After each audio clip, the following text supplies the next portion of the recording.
Terry Siemens, Mayor Pro Tem. It's got to be working. Yes, it is working. I'm new at this, so I have to check these things out. Anyways, I call this meeting of the City Council to order. Will the City Clerk please call the roll? Mayor Stewart, Councilmember Kovar. Here. Councilmember DeBala. Here. Councilmember Costick. Here. Mayor Pro Tem Siemens. Present. Councilmember Smith. Councilmember Searcy. Thank you. Mayor Stewart is at the National League of Cities Conference, as is Councilmember Jarrett Smith, and so they're not going to be with us tonight. I asked my colleagues, as you look at the agenda, do you have any additions or corrections you want to make? If not, we'll proceed. I just want to mention that for the record that we do have a Municipal Government Works Month proclamation that the mayor is issuing. Okay, we had some minutes sent to us from previous meetings. They were for January 31st, September 12th, and also a closed session. That was the closed session, and then also for, the closed session for January 31st. Got it. All right, do I have a motion to accept those minutes? Yes. And a second? Thank you. So, any corrections or changes anyone would like to make? If not, call the vote. Everyone in favor of passing the minutes, say aye. Aye. Any opposed? Okay, before we begin, I'd like to ask the city manager to give us an update on small cells. Thank you. I wanted to read a statement that is included in my city manager comments and posted on the website for tonight, because I know that there's been some interest. So the city cell, the small cell antenna agenda item has been moved to next week, and we'll mention that. The goal of the city's proposed regulations on small cell antennas is to protect the city of Tacoma Park from unregulated installation of small cell antennas in our rights-of-way. The FCC's order streamlining deployment of next-generation wireless infrastructure declaratory ruling and third report and order goes into effect on January 14th, 2019. Criteria regarding location, placement, aesthetics, and fees that are not in place before an application is received would not likely be adhered to and could be challenged. The City of Tacoma Park is not legally able to bar the antennas. The county's provisions under discussion apply to private property in Tacoma Park, but do not apply in the city's right-of-way, where many of these antennas are likely to be placed. The City Code's current provisions regarding permits for activity in the right-of-way do not directly address these structures or attachments and have little in the way of criteria that would address location, placement, aesthetics, notification process, or fees. The city strongly opposes the FCC's preemption of the city's authority over its rights-of-way, and we are glad there are lawsuits filed against the FCC action. However, in order to have any way to respond to an application for these antennas at the present time, we need to have criteria in place.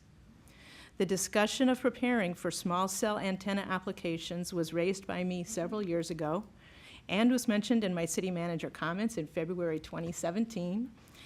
The Maryland Municipal League has been discussing this matter for the last several years, and the city attorney was directed to prepare draft legislation to protect Tacoma Park and presented proposed language on October 24th.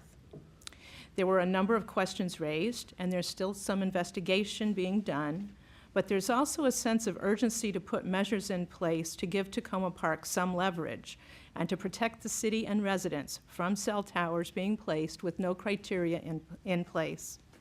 If adopted, the code language can be changed if actions at higher levels take place that would affect Tacoma Park in a positive way.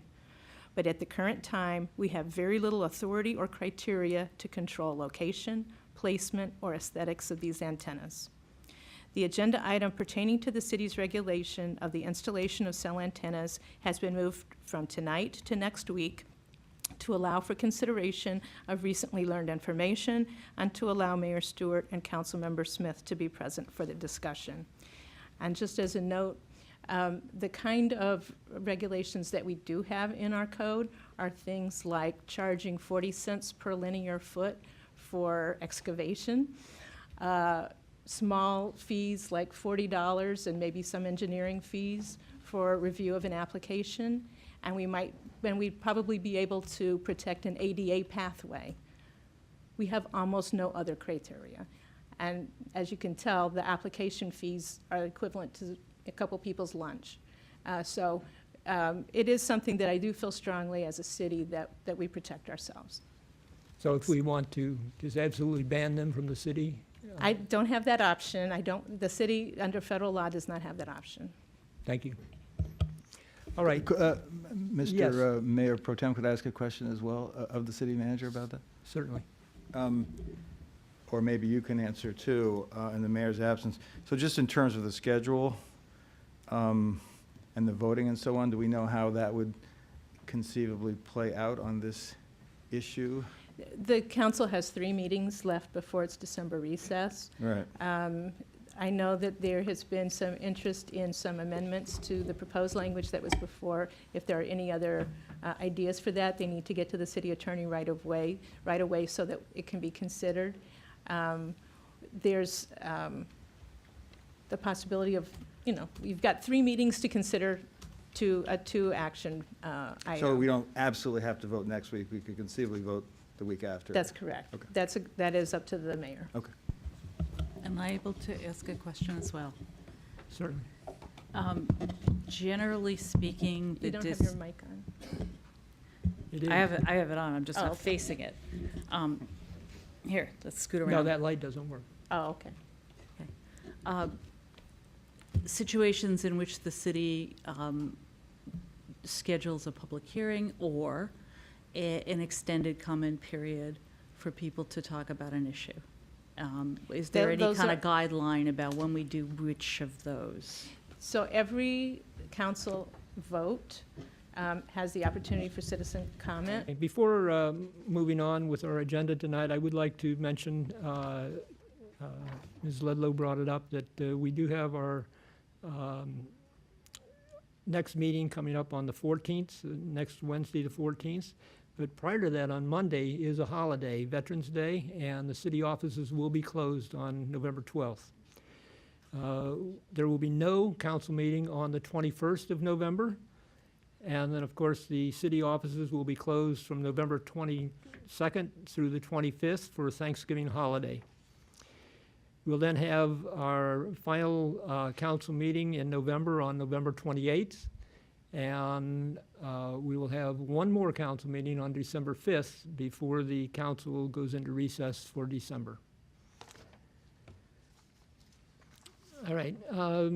Next, we're going to open for public comments on voting items. And I remind everyone that we use a timer for 3 minutes. And so please limit your comments to 3 minutes. There'll be a little beep when you have 30 seconds left, so you still have time to wrap up your comments. So our first voting session tonight, I'd like to get comments on, is the second reading ordinance approving contract for LED streetlight conversion. Anyone who would like to speak on that? Please state your name. My name is Lorraine Pearsall. I'm here on behalf of Historic Tacoma, and I'm here addressing this ordinance. And we have been made aware of some decorative light fixtures on Holly Avenue that I'd like to just talk to you a little bit about. So this particular ordinance deals with the conversion of streetlights on wooden poles to LED fixtures. And in general, what we're talking about is replacing Cobra lights with other Cobra lights.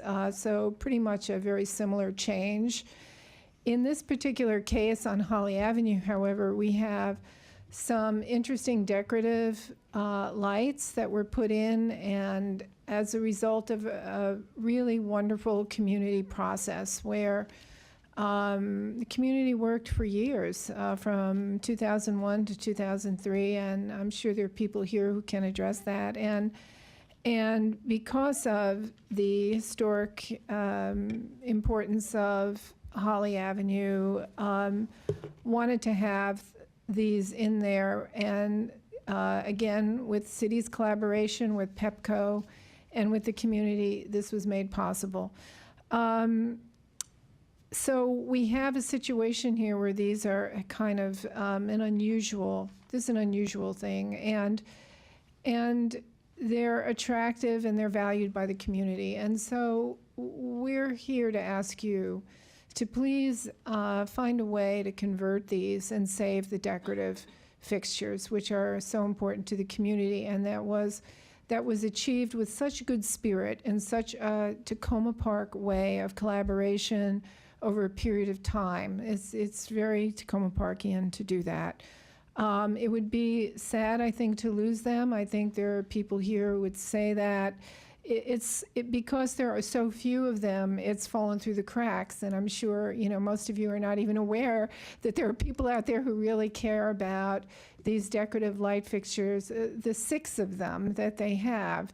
My thought was, why even change them at all? Can't we just leave them alone if you can't convert them? There are only 6 of them. You're on wind power, and does it really matter? But what I'm here to say is, can you please do some research on this with the intent to convert them over, to save that look, which is very important to the community and again to the city back in the day. So that's all I have to say at the moment. And if you have any questions for me, feel free to ask, or if during the conversation you have a question, call me up and I'll answer it, that I might be able to answer.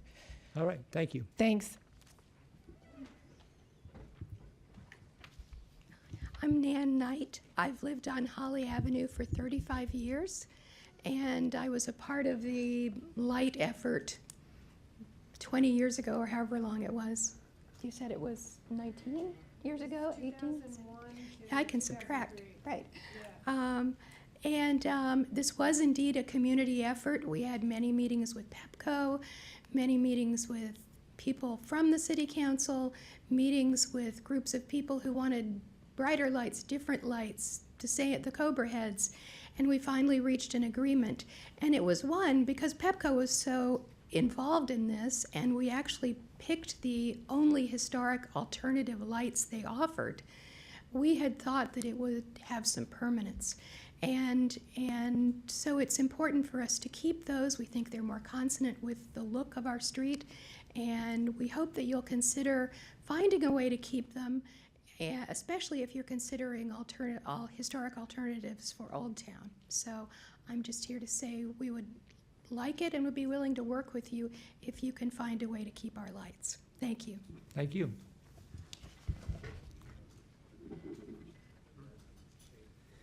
Good evening. I'm Ann Miles. I also live in the 7200 block of Holly Avenue, and my partner Chris Elfring was very involved in this research back in the early 2000s and trying to look into light quality as well as some historic options for the poles in our part of the neighborhood. I'm a great supporter of you all of the conversion of the city to LED. I think that's a great way for us to be going. I would ask the town to preserve the lamp standards in the 7200 block of Holly. As others have said, this was worked out with a real cooperative effort among Pepco, the city, and the homeowners in that block, with actually putting some extra funds in to make sure that they could happen. I just ask the council to take time to research to ensure that we can include the LEDs in these light fixtures, and if for some reason that is not possible, to give the opportunity for further discussion so that we can look at what options are available for preserving those light standards. Thank you. Thank you.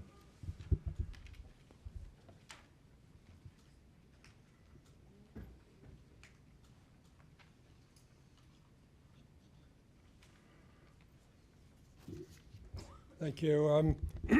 My name is Hal Phipps. I live at 7210 Holly Avenue, and I did want to talk about the light standards, but I wanted to start by giving a little bit of background. We moved in 48 years ago to 7210 Holly Avenue.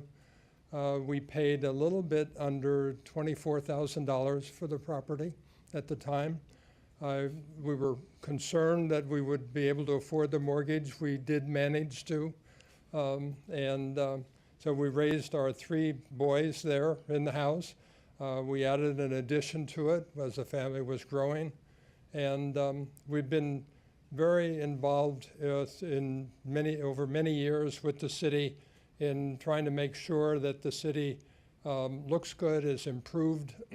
It certainly, when we moved in 1970, Tacoma Park did not look like it looks now, and especially Holly Avenue.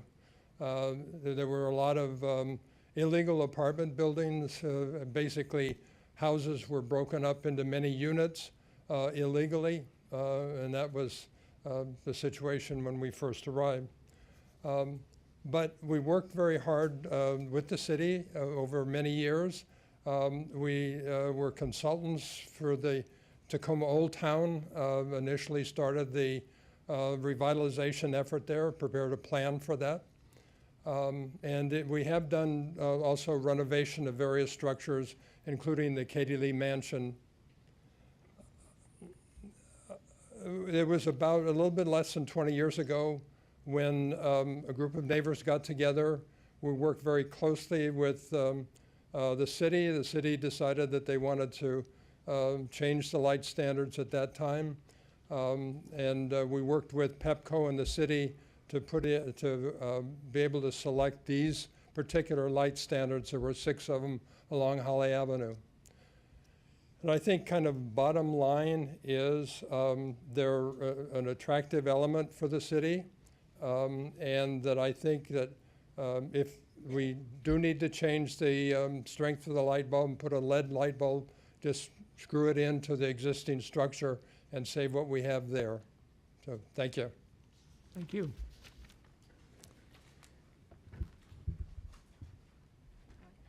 I'm Carol Hines. I live on Holly Avenue in the block involved with these historic style light fixtures.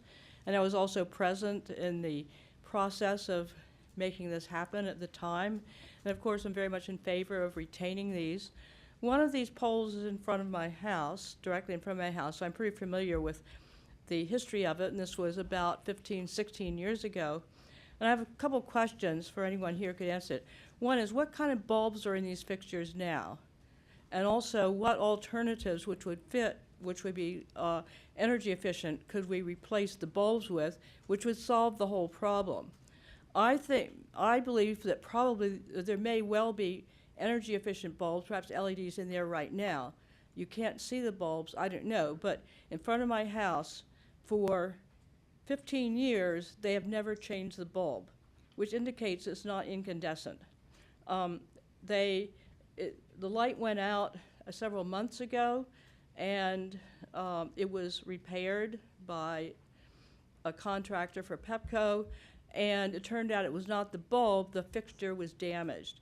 That bulb it lasted that many years, which it may already be energy efficient, I don't know.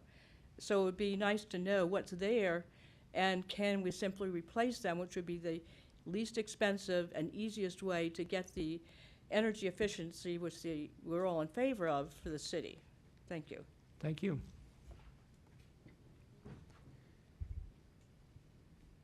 Good evening. My name's Elizabeth Thornhill, and with my husband Hugh Gagan, we live at 7215 Holly Avenue. We're relatively recent neighbors, but I would just say that I'm myself an environmentalist, and I very much appreciate the council's efforts to improve the efficiency of energy in Tacoma Park. At the same time, we moved here because of the historic nature of this beautiful little town. And I'm always impressed with how the city preserves and maintains its historic character. I was delighted to hear about the effort to put in these historic lights, and I hope that a way can be found to preserve them. It seems that potentially we have no problem, that maybe it's simply a question of changing the bulbs, and I certainly hope that's the case. And thank you very much for your consideration in this. Thanks. Thank you. And I'm Frances Phipps, 7210 Holly Avenue. I've been here almost 50 years, and I think with my neighbors, we represent about 200 years of experience here in Tacoma Park. We're asking, I've worked a great deal on very many different issues, not recently, for which many are grateful, but we have always tried to improve the atmosphere, the living, the working in Tacoma Park. We're very proud of what we proposed for Tacoma Old Town, that it not only persevered, but it's flourishing. We all know it takes about 20 years to really make a difference.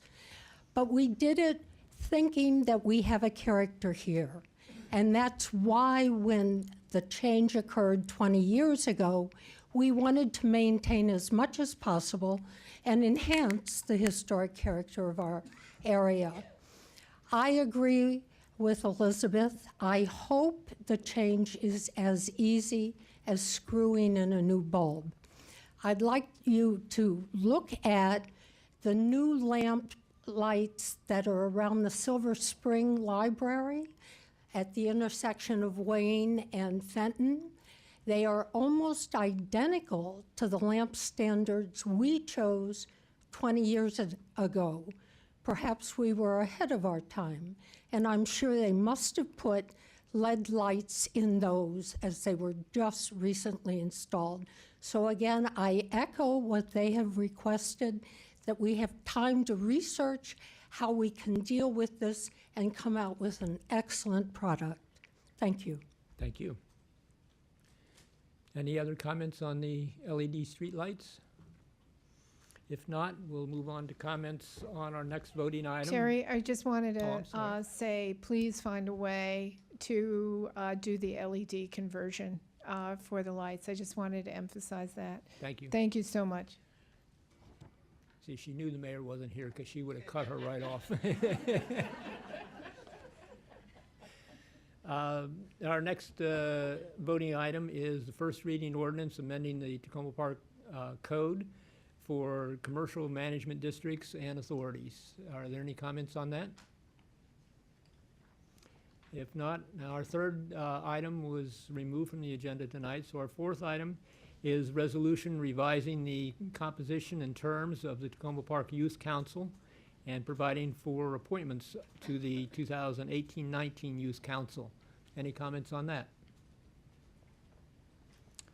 Seeing none, the next voting item is our consent agenda, which includes a resolution providing for an appointment to the Commission on Landlord-Tenant Affairs, a resolution providing for the appointments to the Committee on the Environment, the Grants Review Committee, the Noise Control Board, and the Ethics Commission. Any comments on those? All right, if not, we will move to the voting items and begin with the LED streetlight conversion. Okay, is there any additional presentation tonight for that? No, it's the second reading ordinance. It has the same information as last week. All right, do I hear a motion to adopt I this? move. Okay, thank you. And a second? And a second by Ms. Costick. All right, any discussion? I thought you might have something to say. Mr. Kovar. Thank you, appreciate it. I want to thank the people from Holly Avenue for coming out there. Many of them are neighbors and friends of mine. I still feel like the newcomer on the block. Most of them have been there longer than me. But I was someone who was also involved in the work that culminated in 2003 when the additional lights were put in place. And it is correct to say that it was done in a very collaborative weigh, and there was an opportunity for everybody who lived on the street to weigh in. And the result, I think, worked out well. I would just like to ask the staff, and whether that's Public Works or others, to engage in the type of research that the residents have just asked for, to see if there are alternatives. My guess is it's probably not quite as simple as just putting in one bulb, but I think we ought to take a look at that. We should be able to figure that out relatively quickly before we're ready to start going all around the city installing the new equipment. I'd like to see what the result of that is, and then we can assess where we go and what the costs are. So, We're happy to meet with the Yeah. neighbors. great. Thank you very much. Thank you, Mr. Siemens. Okay, any other discussion on this item? Yeah, I want to thank the Public Works Director for her hard work on this, and Pepco as well. I know there's been some interest in the more detailed list of conversion wattages that you sent to me earlier today. So if that could be posted on the website, that would be great. And I agree, it sounds like staff can look into options for the lights on Holly, and I think that would be a positive thing as we move forward. Thank you. All right, Ms. Searcy? Oh, I didn't hit that button, but I'm happy to talk. You just turned yourself off. Wouldn't expect less. All right, if there are no more discussion on this, call the vote. Would you please? Mayor Stewart, Councilmember Kovar. Aye. Councilmember Dvala. Aye. Councilmember Costick. Aye. Councilmember Smith. Councilmember Searcy. Aye. Mayor Pro Tem Siemens. Aye. All right. Thank you. We'll move on to the next item, which is the first reading ordinance amending the Tacoma Park Code, Chapter 8.36, Commercial Management Districts and Authorities. We have the information's in your blue folder of the revised version. The last time this came up for a work session discussion, there was some confusion, so we've had a conference call with all the key stakeholders and have a minor alteration. There's essentially two changes to the city's code to allow the CDA to better operate within its bylaws. The first is on page 2 of the kind of red line version, so that in the past it said there shall be no more than 6 at-large directors elected to the board, one of which shall be elected as president of the authority, and second shall be elected as the vice president of the authority. The proposal is to remove that clause after the semicolon, so it simply reads, there shall not be more than 6 at-large directors elected to the board. This is to allow more flexibility within their organization. The second proposal is in section F, which basically is also giving more flexibility to the organization that takes away the specificity of who they need to identify as ex officio members. They can come up with their own specificity through their bylaws. But because we're an interested party, we put our specificity in there, which is now that the board shall include one non-voting ex officio director who is a city official or employee designated by the city. The board may also include, at the discretion of the board, up to 4 additional non-voting ex officio directors. So these are the two items that the CDA feels will help it operate better. It sounds like there's no issues related to any of these, but because they operate under the authority of the city's code, we do need to make these changes for them. I had briefed Councilmember Searcy on these changes as well. Okay, good, thank you. Do I hear a motion? So move. And a second? Second. Thank you. And Ms. Dvala, you had a No. comment on we're this? good. Okay. All right, very good. Any discussion on this item?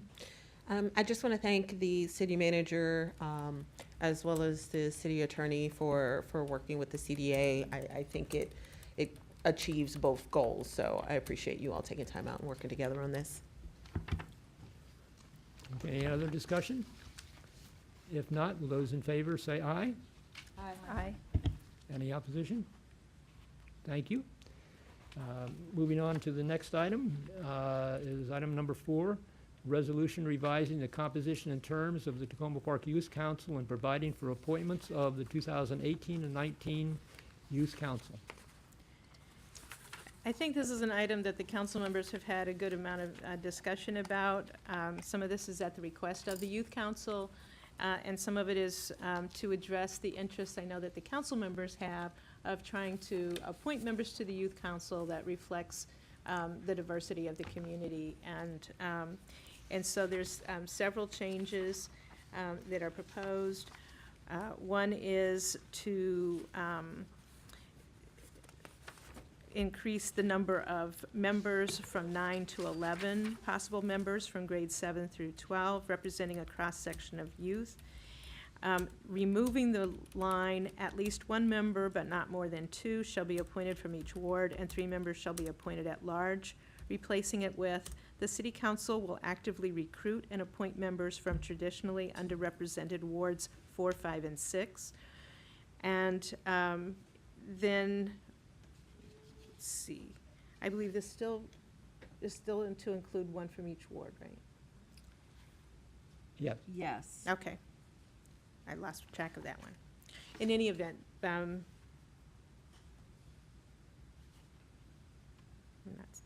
and it does have members here to appoint. Okay, I thank you. Do I hear a motion to pass this ordinance? And a second. Thank you.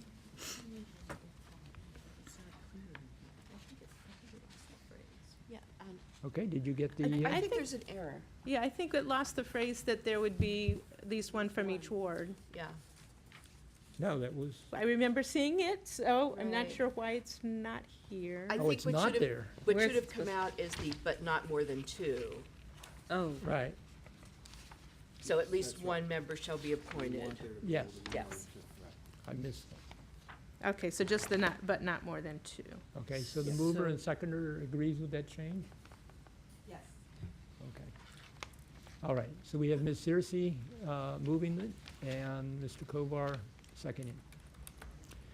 All right, So- any additional discussion on Yeah, this? can I just ask for a clarification? So that's in the 4th whereas clause, the second sentence is going to say at least 1 member, but not more, and we're going to take out that, but not more than 2 shall be appointed from each ward?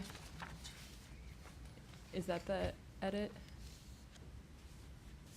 Waiting for the city clerk? Yes. Yeah, that's correct. That should not be there. Okay. And there may be one other one. I thought it was going to say up to 11 members and not define it as 11 members. I thought it was 9 to 11. Okay, so we have a problem, Sorry about that. obviously. Yeah. Very sorry. Where's the?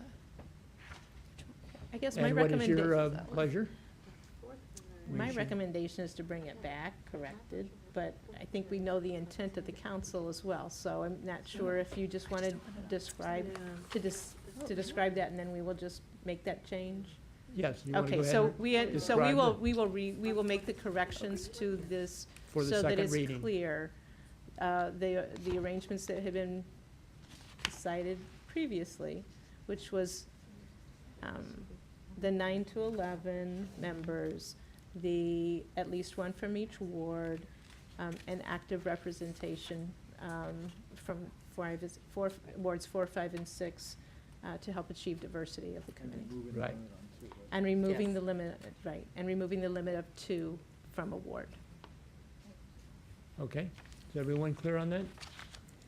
We had discussion on the, okay? We're comparing notes, to make sure. Okay, so you are in agreement now? Okay, so Ms. all those in favor? May I just point out that there is no second reading? This is a Right, resolution. yes, that was my mistake. So we are passing this as described by the city manager, That's right. not as in black and white on the paper. All right, all those in favor? Sorry, can we Well- review what the changes are one more time?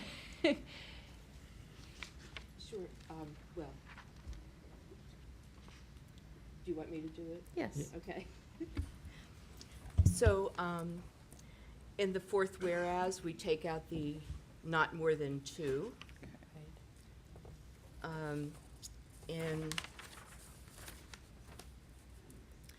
In the change to section 3, it should say, it will say that the youth council shall be comprised of 9 to 11 members, and then at least one member shall be appointed from each ward.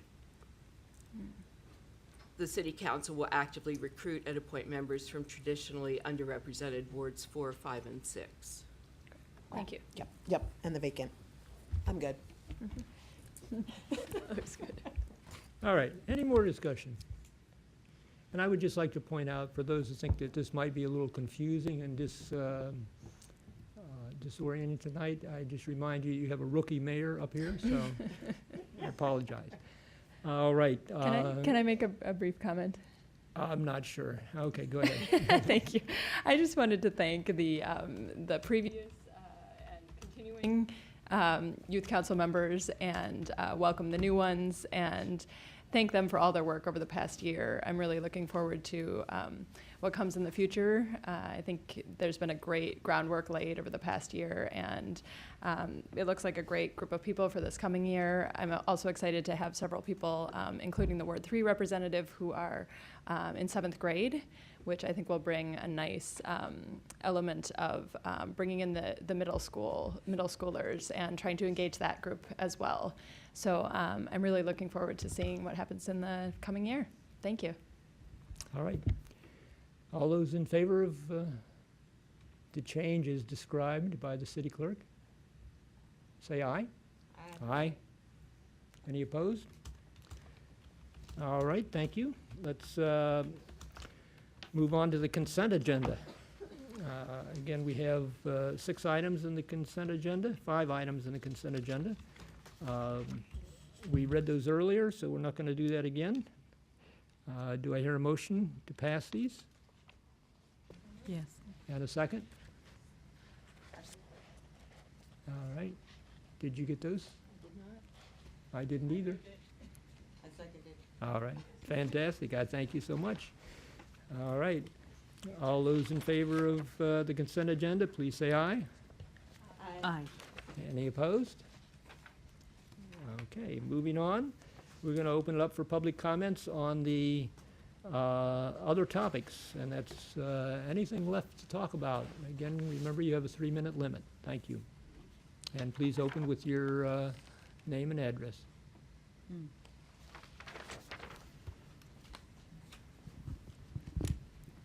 Colleen Cordes, 500 New York Avenue. Good evening. I'm calling because I'm here because I'm very concerned about the lack of public participation and the lack of information that's available to the public about the small cell tower law that you are planning on finishing on November 28th. I don't understand why we can't have a public hearing. And there's so many issues here. It's obvious from the county's work that the public is very, very interested and concerned on this issue. Many Tacoma Park residents went to the county hearing to express their concerns about environmental health issues, lots of issues that I assume you all know about. So it's mystifying to me why there has been so little opportunity for the public to hear why are you in a hurry? I understand that the FCC's put local governments under pressure, but from talking with some experts who work on these issues, it doesn't seem apparent to them that you need to finish before the end of the year or even necessarily early in January. Maybe there's something special here, but you have not explained it to the public, nor have you really laid out for us what are the different, I don't think you guys yourselves have sorted out the issues, so what is the rush for voting? In terms of one issue, I didn't hear, I went back and watched your video of your last meeting. I tried to read carefully what you prepared for that. That was a markup of a bill. As far as I can tell, that was the first discussion you had, was to mark up a bill. I know that you got advice from Crown Castle, which is a big company that does wireless infrastructure.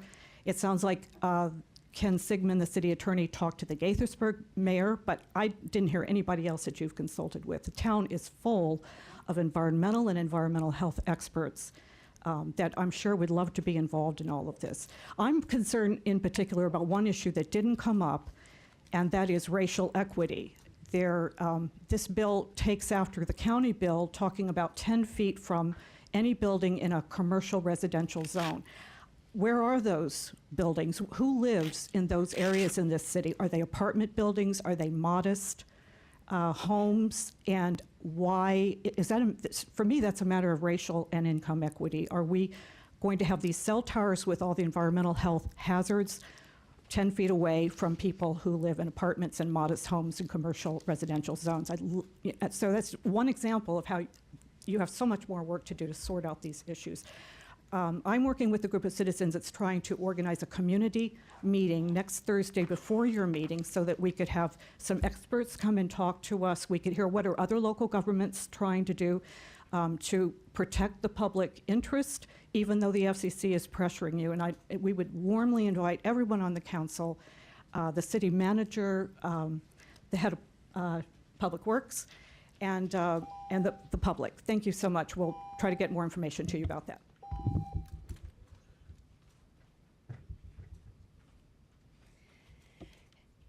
Good evening, City Council staff and everyone else. My name's Nadine Black, Ward 3, and I want to reiterate the need for some kind of inclusive public participation, some kind of hearing on this issue around the small cell towers and the 5G network. I really think it's the responsibility of the city to seek inclusive public participation on this and other issues. I'm really glad to hear that there's been a delay for a week.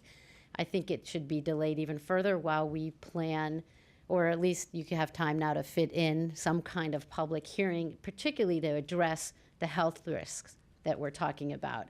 And I think the burden of proof on safety actually should be placed on the city and the cell phone corporations. And that's what the county council also decided. It's really clear, too, that there's no reason Tacoma Park should give away its rights like this. The whole issue, and I follow a lot of other FCC things, has been noted by lots of scaremongering from industry that we have to act immediately or we will be sued. There are a lot of approaches that other cities have taken to this around the small cell tower orders. The zoning changes, they demand a lot of scrutiny and a lot of public input, particularly with all the health concerns. It's a false impression that you have to act so quickly.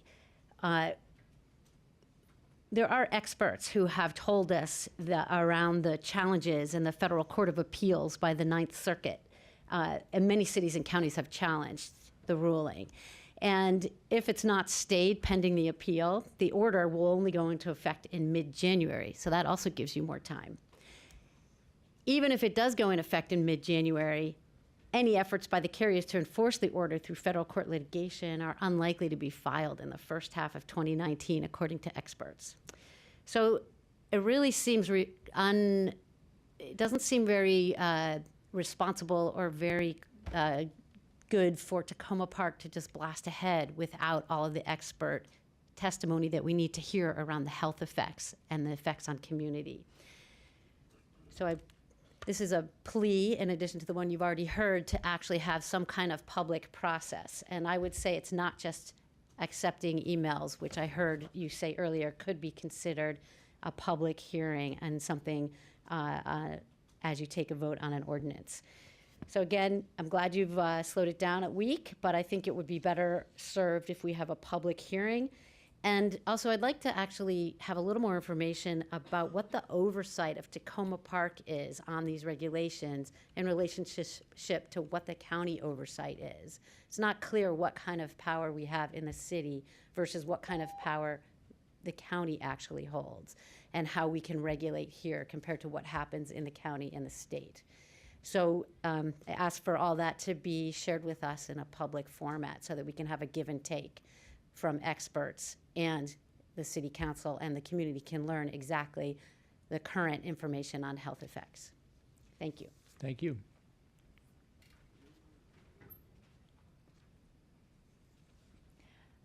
Hello, my name is Ellen Zavian. I live on Sherman Avenue. So I sit on the Safe Tech Subcommittee of MCPS PTA Health and Safety Committee. I could say that slower, but really in essence, it's about looking how technology and communication companies are utilizing our school grounds to bring in technology that has not been tested on young brains that are developing, so they have a thinner skin, and how it impacts from the modem to the screen and the retina, which is showing up. I know my students at GW, all of them have glasses now, and that wasn't the case 30 years ago. And all this technology is being told by the tech companies that this is great stuff. You have to be in the school system. We have to keep up with STEM and so forth. There's not a single research that says it actually improves the grades. And the same thing can say about these towers. There's no research regarding these young brains that are going to be bombarded. The only research deals with thermal, which is the heat, and not the RF.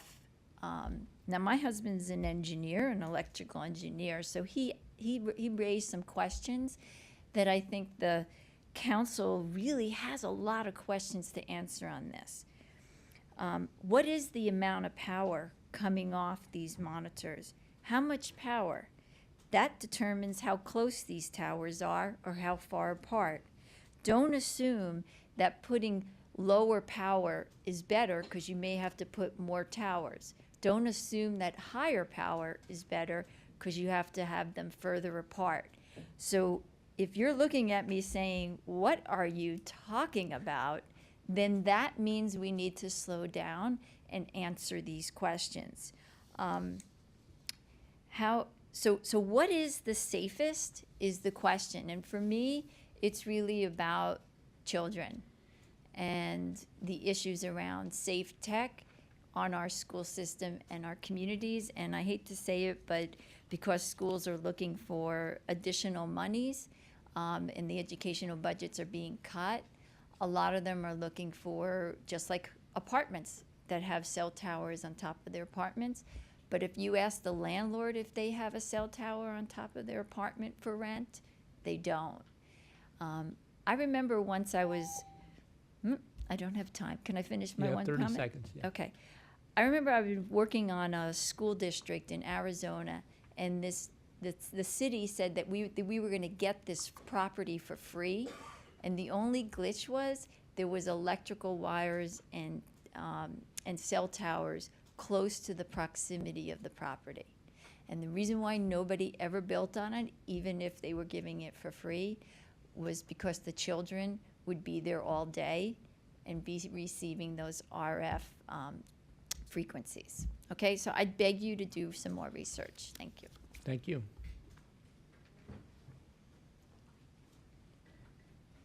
Good evening. Jackie Moore, Ward 2, Aspen Avenue. So I'm here tonight to question the wisdom of trying to move forward on the installation of the small cell towers in Tacoma Park without first holding well-advertised public hearings, not just public comment. Those two are not equivalent in my head. The city government needs to represent the citizenry's concerns, not those of Ajit Pai and his telecommunication industry cronies. We also need to make sure that within our city government, we've got some real expertise. How many people in our city government hold degrees in electrical engineering, physics, and neurology? We've had enough difficulty engineering and installing a sidewalk that drains fast enough after heavy rain to prevent ponding. I'm looking forward to an ice skating rink on Lincoln Avenue this winter. I also want to know, what's the wattage of these small towers that will both transmit and receive data going to be? Is it within a safe level? Who's deciding what level is safe? The Trump EPA and FCC don't pass muster with regards to safety. We're better than that. Is the city prepared to compensate homeowners for the drop in property values caused by these ugly small cell towers or perceived safety concerns? Will homeowners be able to veto installation of a tower near their home? Will 4G and LTE service still be available to those who cannot afford 5G? Will the 5G plans offered by Verizon, Sprint, et cetera, be unlimited data? If customers have to pay by the gigabyte, many people will be priced out. So much for connectivity. The city government's seeming willingness to do anything for a dollar concerns me. So what's next? Are we going to start storing spent nuclear fuel rods on the Washington Adventist Hospital site once that's empty? That'll bring in the dough and make us all glow. So we're Tacoma Park. We want our vertical structures to be trees, not towers. Thank you. Thank you.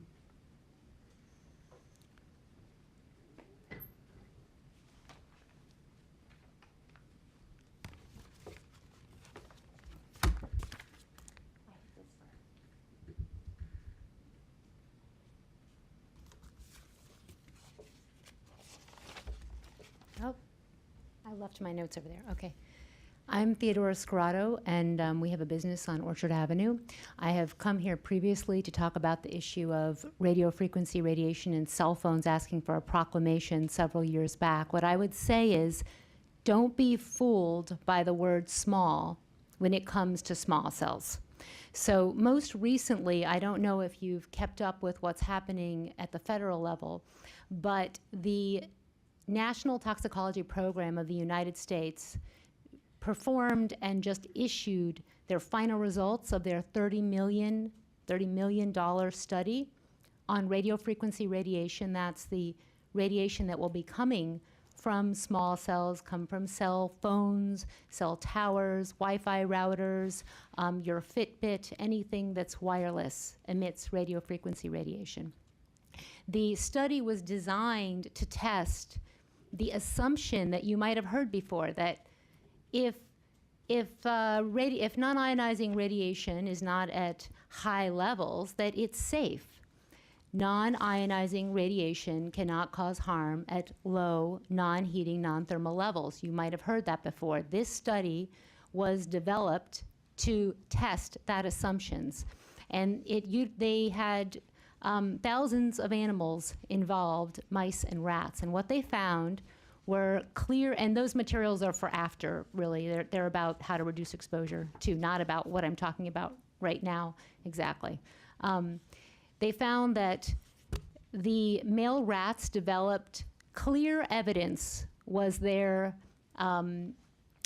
opinion on the association between the radiofrequency radiation and the cancer development in the male rats for the schwannomas of the heart. Also, gliomas in the brain were considered some evidence in the male rats. Now, they also found lower birth rate in the animals, as well as cardiomyopathy, a damage to the ventricle of the heart on one side, and actually elevations in a lot of other tumors that they considered equivocal, meaning they may be related, they may not be related. But what ended up happening is that the Food and Drug Administration issued that day a statement saying they did not accept the findings. This was the largest, most well done in terms of exposure. These animals were in bunkers underneath the ground to make sure that they had the radio frequency radiation power levels exactly what they wanted. They ensured that the animals were not exposed to heating levels of radio frequency radiation. And what this means is that our FCC limits, which we rely upon, are based on a faulty assumption. So the materials I handed you were how to reduce exposure at home, at work, in your community.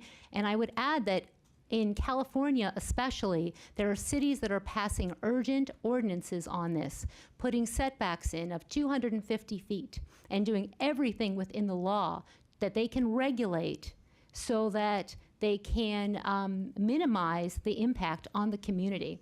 So glad to talk to you more about that. Please contact me for anything. Thank you.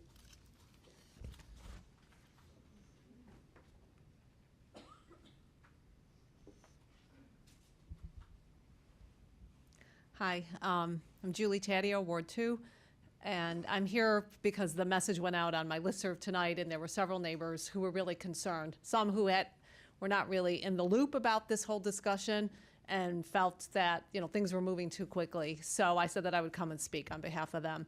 So I understand what you're saying. I understand the issue of preemption pretty well, given some other legislation that we've had and passed in the city. But nevertheless, that doesn't mean that, we have to just do nothing. I think that a more public conversation is definitely needed. A lot of neighbors had concerns about health issues, and then there were concerns about property values, especially for people who live near the park, because there was, I don't know if it was a rumor, if it's true or not, about one of these being placed right at the foot of our park at Sligo, Flower, right, and Garland.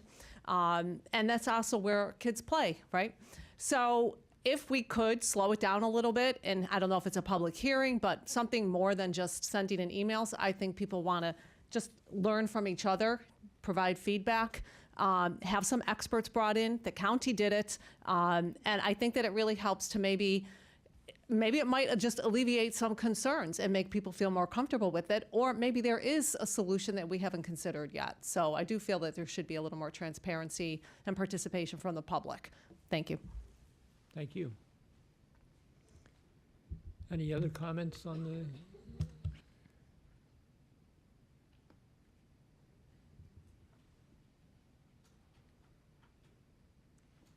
Good evening. My name is Cynthia Marielle. Just as Colleen Cordes began this evening with her comments about the cell tower and why we in Tacoma Park are not having public hearings on this issue, and this has been reiterated by every speaker that has come forth tonight. I want to ask you, and I want your response, why are we not having such hearings? I want to hear from you, Casey. I want to hear from you, Talisha. I want to hear from each of you, Terry, Cindy, Peter. Why are we not? Community first. Transparency first. Where is it? Where is it? We can do better. We don't have to be first for everything. We need to be, what we should be first for is our community and protecting our community. Casey, why do we not need a public hearing on this issue? Okay, this isn't a discussion time, it's a comment time. Well, we do, then it reiterates the case. We need a discussion because we don't understand why this is being rushed through. Where's the transparency? This is a complex issue. Right, We have many people who can give expert witness testimony. We I think need we all hear you to tonight. discuss it, and an email list is not participation by the community. You have not heard from the community, and you need to advertise. And not everybody in Tacoma Park receives your emails, so better outreach is going to have to be done. Participation does not mean receiving an email. So set a date, advertise it, have that date for a hearing well in advance. This issue is too important. And your responsibility as elected official is to engage the community and to listen to the community before you act. Your job is to protect our community. Thank you.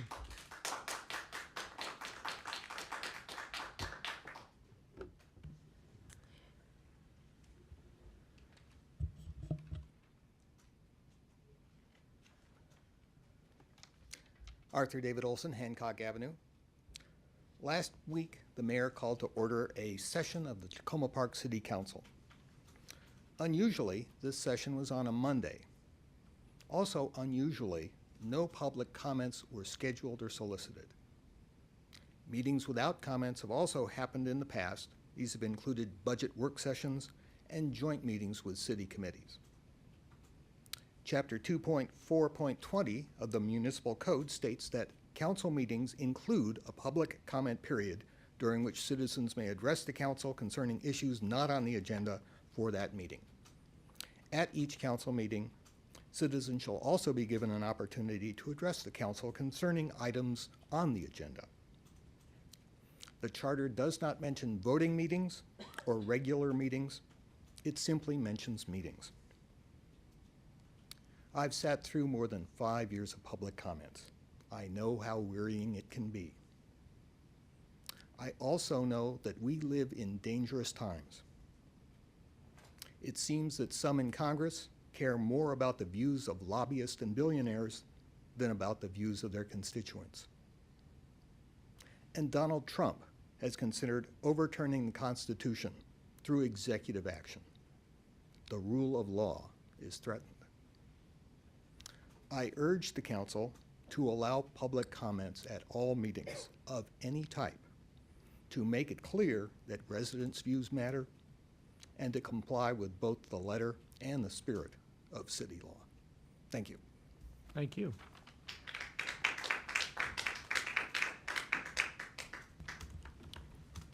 Any Councilmember other Siemens? comments on, Could I respond just a moment on Sure. the cell towers?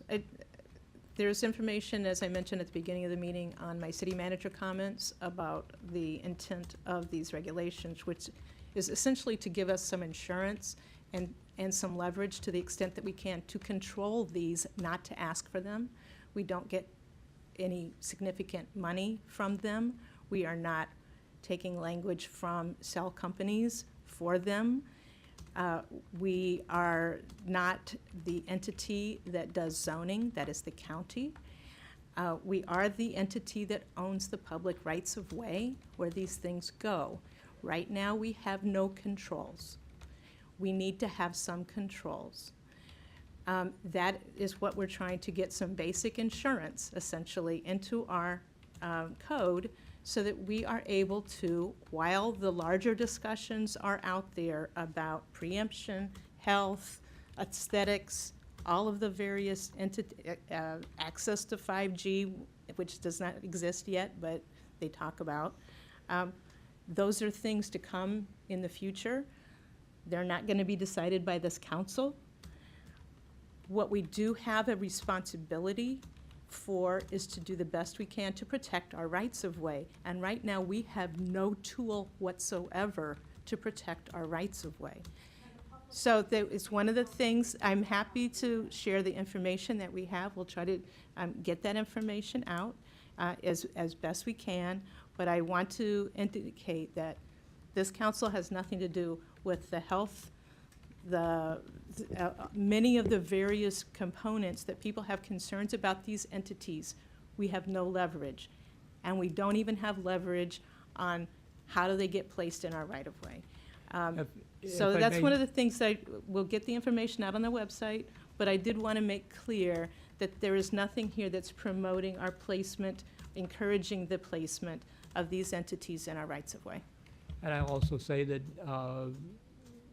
Mayor Stewart, we will relay this discussion to Mayor Stewart, who sets the agenda, and talk with her about whether or not to do a public hearing. But I think the best thing that community members can do is to advocate and lobby the federal representatives, because these decisions are being made at the federal level, and they are mandating it and making the rules impossible for municipalities to have the local control that we need. We are talking with with those representatives, but that's where the strong lobbying effort has to be made. Moving on to our agenda, are there any more comments on anything tonight? If not, let's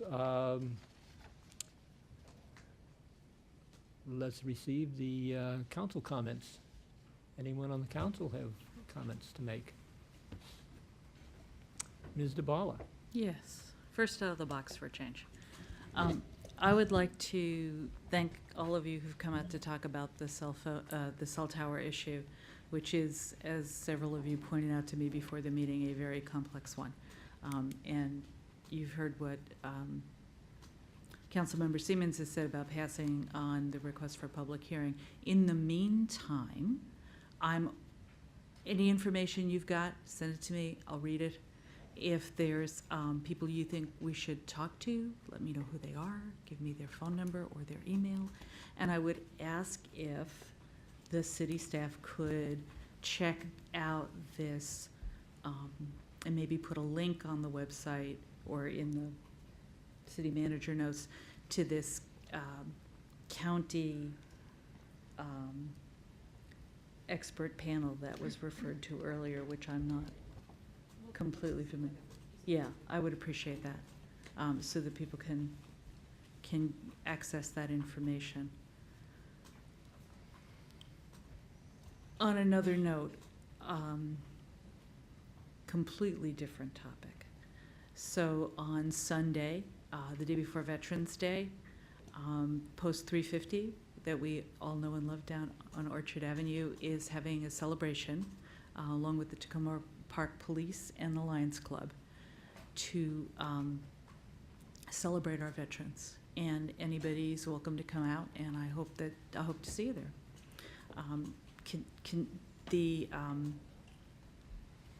This Saturday, the Scouts Cub Pack 33 and the Girl Scouts local group are having a winter clothing drive for Shepherd's Table. Contact either Eli Coppell if you know him, or me if you have winter clothing to be picked up. There's also a pancake supper on Saturday night for the Boy Scouts. Anybody's welcome. First-time homebuyer class this Saturday. Anyone who's interested in buying a home, contact the City Housing Department. If you attend this class, you get a certificate that allows you access to some financing for first home buyers, which is always welcome. Tomorrow, I will be going to an all-day workshop for Sustainable Maryland on trees and tree regulation, which ought to be useful as we look at considering revising our tree ordinance and our processes. And last but not least, sorry for the long list today, the county is doing workshops on home sharing. They are proposing to consider, I don't know, the idea that there might be some matching of homeowners who are willing to have, in essence, paying roommates, and folks who are looking for a more reasonably priced place to live. There's 4 workshops coming up. The closest is Tuesday in White Oak. Plus there's a county phone number and email that you can contact. Again, if you want to know details, contact me. If that was in your... Well, I don't know if it's a cool thing. I mean, I'd like to hear what people think about it. It seems like a good idea, but that's what we're trying to check out. So thank you for your patience with me with such a long list. I thank you for the information. Councilmember Costick.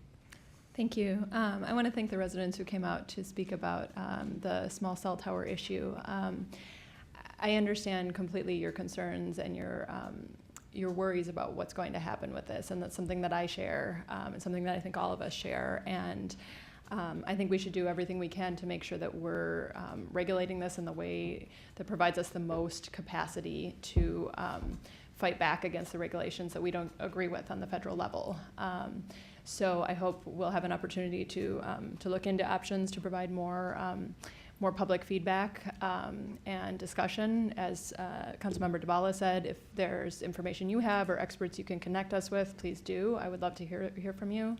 I also think through hearing the discussion tonight that there's a lot of information that we as a city haven't done a great job of distributing to people, and I think there's a lot of information about what our understanding of our capacity is as a city in terms of whether, my understanding is we can't regulate or we can't restrict based on health implications.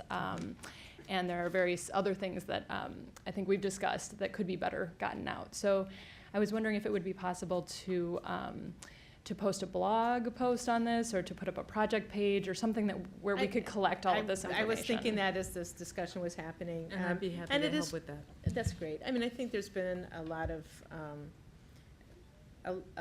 information that kind of goes in a variety of directions, but the portion that affects and Tacoma Park is a very narrow thing, and we need to be really clear what that is. Yes. And I'm happy to work with you on describing that. Great, that would be great. A couple of other things, as my computer here just went to sleep. Unrelated things I wanted to make announcements about were I'm working with the neighborhood associations in Ward 3 to organize meetings this fall. The next one coming up looks like it will be SS Carroll on December 2nd at 4 p.m. We're still working on an exact location. But this would be the first meeting that the SS Carroll Association has had in a long time. So I think it's a great opportunity to try to revitalize it and get some people involved again. We're also looking at organizing something for Circle Woods and hopefully also BF Gilbert. And if there are any other of the neighborhood associations who are interested in meeting or organizing something, please let me know. I'd be happy to work together with you. And then finally, this week, if people subscribe to the police newsletter, there was, maybe it was this week, last week, there was a list that went out today or this week for the first time with a list of traffic violations and traffic patrols. And I found that to be very helpful. I want to thank the city manager and the chief for pulling that together and putting that out to the public. I think it's really helpful to see that information. I know people are constantly asking about whether or not police are in their neighborhood patrolling cars that are speeding and looking at those issues. So I think that'll really be helpful moving forward. And I want to encourage residents to take a look at that. I also talked with the chief, and he said he was going to post it on the website for the police department as well. So that's something I encourage people to take a look at. Thank you. Thank you. Councilmember Searson. Good evening. I just want to reiterate my appreciation of all of the residents that have come out to express concerns about small cells implementation and, the path that the city has been taking. A couple of things to clarify. The city staff were not in direct communication with Crown Council. We were actually participating in the the Montgomery County Municipal League meeting, where there were a number of our colleagues from across Montgomery County who were in the audience, and we were a part or listening to a panel discussion where Crown Castle was one of the panelists. And so it really was a way for our colleagues across the county to try to come together to strategize about what are some of our authorities, what legally can we do that wouldn't be in violation of preemption. It was my understanding that health issues was something we would not be able to direct. It was my understanding that county property that's not directly within the city right away, we would not be able to direct. So there were a number of limitations that became very evident during that discussion. However, if those of you out there who are familiar with preemption, call in all lawyers who may know of some way in which the health impacts or putting some sort of language as it pertains to health would not be a direct violation of the FCC's preemption. I'm game. I want to hear it. So far, we've yet to hear that is feasible for municipalities. So again, I appreciate everyone coming out, and I definitely want to continue the discussion.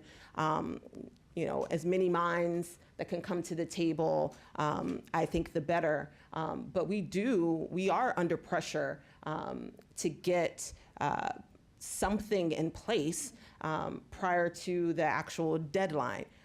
My gut tells me that there are a lot of tech companies that are ready to send in applications. And once those applications come in, we have, 60 days to approve them. So again, it's not an attempt to, circumvent engaging the community, but it is trying to understand a tangled policy, legal mess and having a very limited amount of time to figure it out. So again, for those out there who would know this space, I can't stress enough, calling all lawyers. Our city attorney is doing a wonderful job, but this is very complex. So for those out there that know this space and could offer advice, particularly legal advice, we welcome it. On to a separate note, Becca Lilly Playground is now open. Yes, it has been 6 months, and I'm so thankful for being able to work with county staff. But the fence is down, and we are back up and running at Becca Lilly. So thank you to all of the residents, especially the little ones, for their patience. I've been told it was torture to see a new playground with a fence around it for the little ones. So I'm glad that we were able to get that done. Not unlike the way that some of the bicyclists felt about the bridge, the Piney Branch. So it's great to have that done. Also, on November the 15th, we will be having a meeting with residents on Glenside, with Montgomery County Park staff, as well as Public Works, to talk about some of the stormwater management issues that have been impacting the residents in that area. So definitely want to encourage folks to come out. It is at 7:30 at the Rec Center, I believe 7:30. I hope I didn't mess that up. So definitely, again, want to encourage people to come out. And that's all I have. Thank you. Councilmember Kovar. Thank you, Mr. Mayor.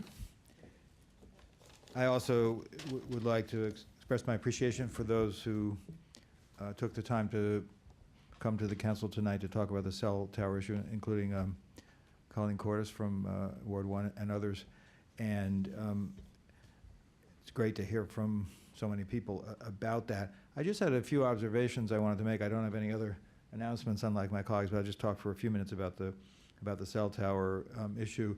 First off, maybe not that any of us needed further proof of this. I think I may have mentioned this previously at another meeting, but it's the announcement by the FCC is the demonstration that when conservatives talk about local control, being closest to the people, and being where the decision should be made, it's a matter of convenience for them. And when they're attempting to stamp on anti-discrimination laws that protect people of color or based on sexual orientation or national origin, then that's when they want to do it. But at other times, particularly when there's sort of a corporate angle to it, they're only too happy to ignore that. So for what it's worth, that's happening again. Maybe that doesn't help us solve the problem. There have been a number of recent conversations. I mentioned to a few people, I think, that at the summer Maryland Municipal League conference, there was a panel on that, and I had several additional conversations about that. And then Councilmember Searcy mentioned our more recent meeting of the Montgomery County MML grouping, which I think was maybe about a month or so, or a little bit longer. And I've been in touch with, there's actually a national organization that fights against preemption. There's an organization that does everything, and the executive director of that is a friend of mine who actually used to live in Tacoma Park, I think maybe in Ward 3. And I've had some conversations with her about steps that we might be able to take. One of the things that struck me from the MML event, the smaller one that took place here that Councilmember Searcy mentioned, was the gentleman from Crown Castle, and we weren't working with him as much as just getting information from him. He said, what we're talking about isn't even for 5G, it's just to make 4G work better. 5G's out there somewhere, I suppose, in the future. And I'm kind of like a lot of other people that if I don't get an immediate response to a download, I suppose I get frustrated, but I don't feel the need to watch long movies standing on the sidewalk, and if that's kind of what this is about, I'm not sure we really need that. Equally disturbing, though, was that there's a need, and we only found it out there sort of, not by accident, but sort of in passing when the gentleman from Crown Castle mentioned it, that there's a requirement that they cut between the towers into our streets. Hadn't heard that before. Didn't make a lot of sense to me. If it's wireless, why they would need to connect them by wires. So that's something I'm trying to find out. But those from North Tacoma and elsewhere will certainly know that I've mentioned, my colleagues have mentioned just about every week, all the concerns I have about the way utilities and contractors operate here. And this is another example of that, and something that I really do want to make sure we're able to control. I also did ask, this seems to be going in and out, I also did ask the Crown Castle person about equity issues. Would this potentially allow us to say, okay, everybody gets the fastest speed? I think one of the commenters mentioned this. Or we're going to wire fully a certain apartment building somewhere. Like, no, we're not going to do any of those things. So I'd still like to explore whether there's a way to get some sort of equity components into this. In terms of what we're potentially doing this month and next month, I think there's a trade-off between as the city manager said very well, we ought to have something in place so that we don't run the risk of just being trampled. On the other side is, if you put something in place, is that kind of an invitation? I'm leaning more in the first direction. I'm open to hearing other arguments, but I would feel very uncomfortable with us allowing the date of the FCC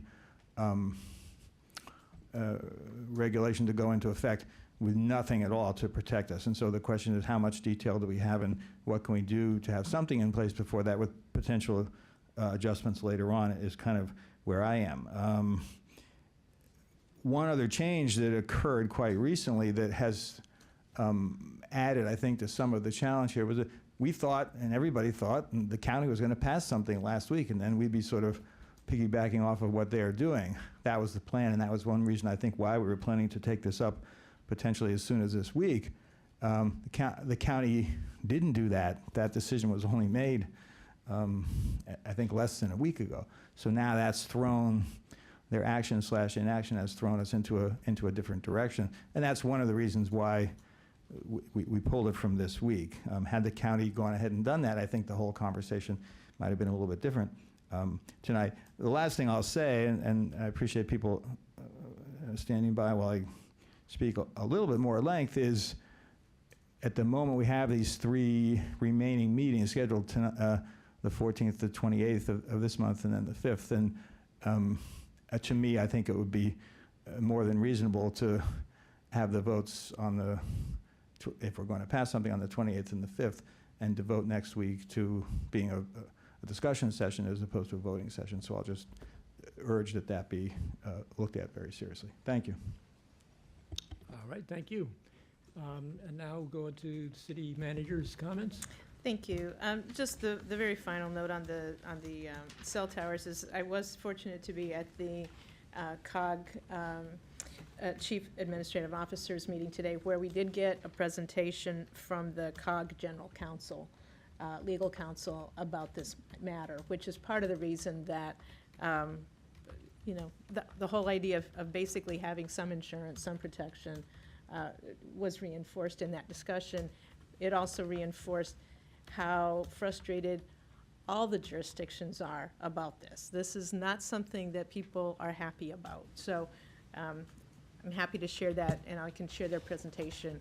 I was with our council.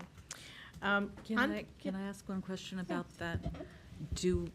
What's the most recent information we have about what the county council, the new county council, is going to? At this point, we've got an all-new council at the county level, so we'll have to see what happens. We're not in a position I know you've been trying to coordinate with them, and one of the things It's Wednesday. This is the day after Election Day, so we don't have all of the information. I just wanted to point that out, that we want to coordinate with what they're doing. Thank you. Okay, so as the Mayor Pro Tem Siemens mentioned, we are closed on Monday, November 12th for Veterans Day. Happily announcing that our new Deputy Police Chief has been selected, and he will be reporting to work very shortly on November 13th. So we'll have 2 Antonios at the head of our police department. That's of all of the various discussions about who to choose, that was like, well, what are we going to call him?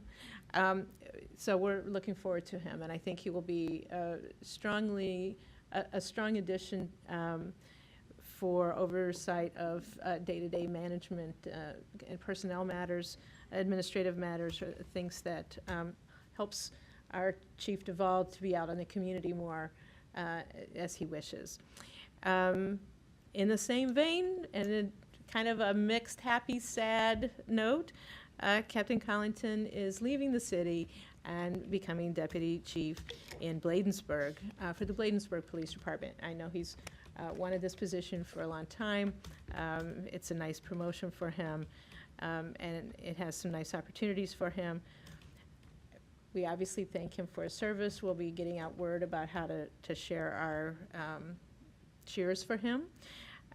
The one thing that I just want to note is that of all the things that Captain Collington has done that I'm familiar with, the thing that he's done best is to bring young people into this building with the police department in a way that hadn't been done by the police department in the past. And we now have people who have, young people grow up, and so we have older kids now who have such a positive view of the police department, and they will come in and talk with us throughout the building because of that relationship that was started. So he's got many things that I value of him, but that's the one that means the most to me. I think really sends a wonderful signal for us in the future. Different note, the fiscal year 2018 Comprehensive Annual Financial Report has been posted. It is a pain in the butt to prepare. We've been working on it. Our finance director with our financial consultants and auditors have been working on that for some time. It's very useful information. It's not an easy read. And it's confusing because it's about last fiscal year, and everybody is focused on what we went through with the budget for this current year, so it's hard to think back a year. Nevertheless, the statistical tables in particular in the back of it are really helpful, and I turn to it all the time for quick answers. So it is posted on the Finance Department's website. Would we be getting copies? Yes, you'll be getting copies. Actually, we get a presentation coming up about the audit and the police pension fund. We are now going to have bus shelters installed along New Hampshire Avenue in wards 3 and 6, 3 new bus shelters.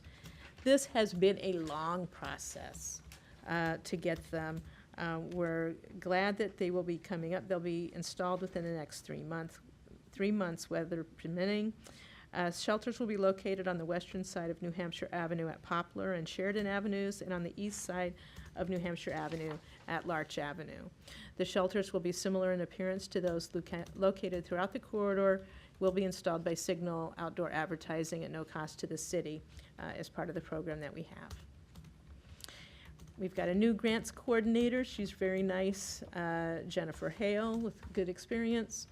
And so you'll see some of the work that she's compiling over time.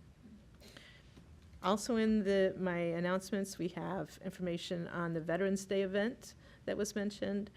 The police, if you see our police officers, especially the men, and they look really scraggly, they're doing No Shave November as a project to raise money against prostate cancer. And we have others who are doing their part. Yeah, yes. We appreciate that. The police department also has a winter coat drive.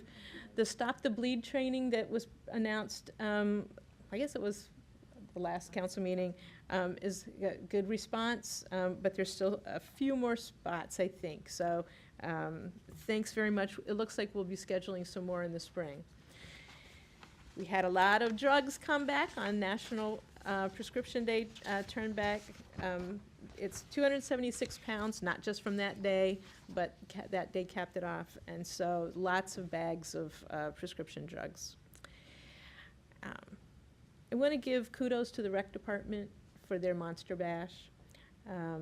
It was quite a success on a nasty day, and I enjoyed the council members and their outfits.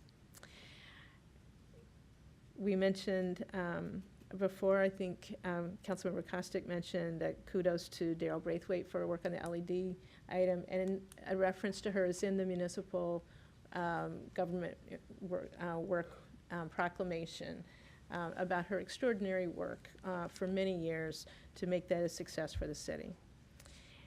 Also kudos to Susan Chung for the work on the CAFR, the financial report.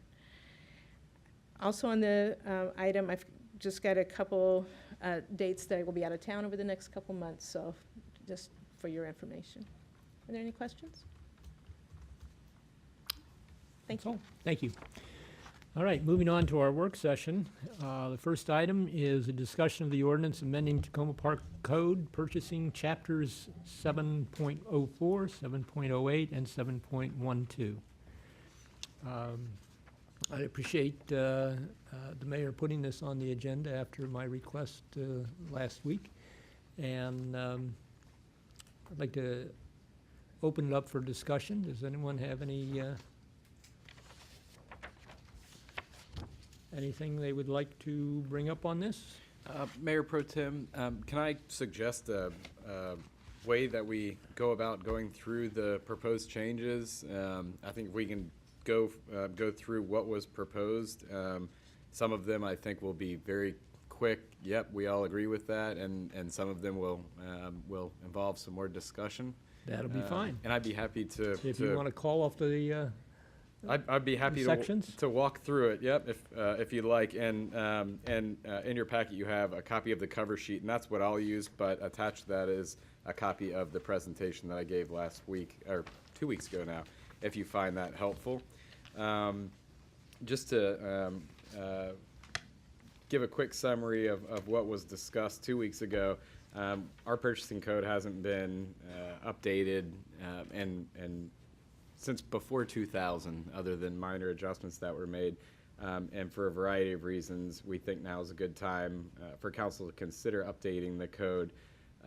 There are a few corrections that need to be made, and then there are some areas where we think dollar amounts, thresholds should be reconsidered, since things cost a lot more these days, and some areas where we think there are things in the code that would possibly enable us to be a bit more nimble when it comes to purchasing if they were in administrative regulations rather than the code. So if you want to just look at the cover sheet, the first proposed change is adding state and county where there are currently references to federal contracts. Oh, and I should say the purpose of the feedback that we gather from you tonight will be used to actually provide a red line version for your discussion next week when you'll actually be voting, having your first reading on the proposed amendments. So as I was saying, the first proposed amendment is simply a clarification, adding state and county where there are currently only references to federal contracts and regulations. I don't imagine that's too controversial. So I'll move along unless anybody has a comment on that. The second is clarifying documentation requirements. Instead of requiring, the current code says all contracts involving more than $3,000 should be in writing. We want to clarify that in the code that there's written documentation for all purchases. And currently we do have written documentation, but it's not actually required in the code. So we think that's a change that should be made. Again, that's without objection. A point I don't think is too controversial. The next set of proposed changes involves awarding authority, and I think this was one of the areas that was discussed most amongst the council, and one of the reasons then Councilmember, now acting mayor, requested a second work session to enable council to have a more robust discussion about it. Currently, the code requires that council approve all purchases more than $5,000 for professional services and $10,000 for other single purchases of goods or services. And staff has proposed increasing that dollar threshold to $50,000. So I will turn it over to the council, because I know that this was an item that you wanted to discuss a bit more. Yes, I don't see any lights yet. Councilmember Kovar. Thank you. And thank you, Mr. Damover, for kicking it off. I think my question, and I believe this was mentioned when we dealt with this previously, which was, like you said, a couple of weeks ago, right? So the split between 30,000 and 50,000, and to me, I see a lot of things as you go down a lot of sections of this as you go down the sheet connected to 30,000, and there's just one point where it goes up to 50,000. So I'm interested in how many we think there would be, number one, up to 30,000, and how many additional ones there would be in 50,000, and what's the specific reason for wanting that, because my initial reaction had been I could live with 30,000 as that sort of consistent figure throughout. I don't know if I'm missing something, a type of category that would be in that 30 to 50 range, and maybe you can just shed a little bit of light on that. It's somewhat arbitrary. A lot of municipalities that have the same size budget as us have $30,000 as the threshold, and they're considering increasing it. And so that was one of the reasons, as the city manager explained about 2 weeks ago, we wanted to go up to $50,000 so that you aren't having this discussion again.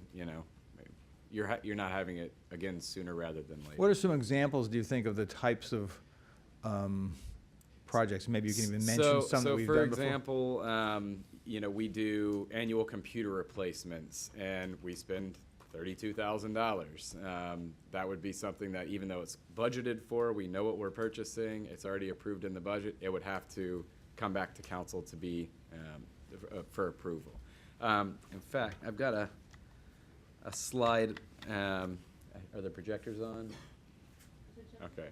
That should be coming up right now, that I wanted to provide just for illustrative purposes about some of the processes involved. What you see before you is, and again, this is just for illustrative purposes, is the typical process for something that is $15,000. Right now, we have to have somebody on staff identify a need. Then we solicit information from vendors in order to develop a cost estimate that we use for budgeting purposes. So we budget for whatever that expenditure is. And then if it's, and this we'll be talking a little bit more in the procedural requirements, the changes we're proposing there. But right now, if it's more than a certain amount of money, which is less than $30,000, it's anything more than $10,000, it requires a competitive bidding process. What's in the center there, and I know Councilmember Searcy probably has some experience with this process, can take 2 to 3 months. You have to develop an RFP and evaluate bids, using a committee. Oftentimes, an RFP is on the street for, I think it's required to be there for at least 2 weeks. Often we allow, double that, sometimes more, in order to maximize the proposals that we receive. Then we have to get it on a council agenda, draft the item, and that can also, as you all know, can be difficult to get things on agendas. That can add weeks to the process. Then council considers an agenda item and ultimately approves the purchase. I have 2 number 6s there. That should be a 7. And then we develop and route a contract, process the invoices if there are change orders or contract amendments. Some of the changes that we're proposing here for the procedural requirements are basically so that we're able to go through this process more quickly for things that fall under the $30,000 amount. And you mentioned that the $30,000 is noted later on, and that's where we're proposing increasing the amount requiring competitive bidding. But also, you know, as I mentioned before, there are a number of things that we buy now that are just shy of $30,000. And that's one of the reasons why, again, we wanted to go up to, have you consider going up to $50,000. We're not, you know, wed to that necessarily, and it's certainly up to you. But And if I can just identify, you know, these things, each of these boxes requires quite an internal process. Nothing goes forward into even a proposed budget without me talking about it with the entities first, and often bouncing it off of you in the first place. We go through the evaluation process, we go through, if you approve it, it goes through so it goes through these various steps on things that you've already heard about and seen.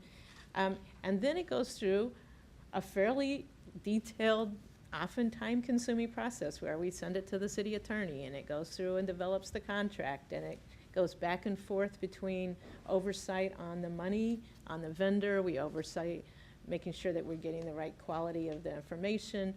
The deputy city manager signs off on every purchase is, you know, as an oversight.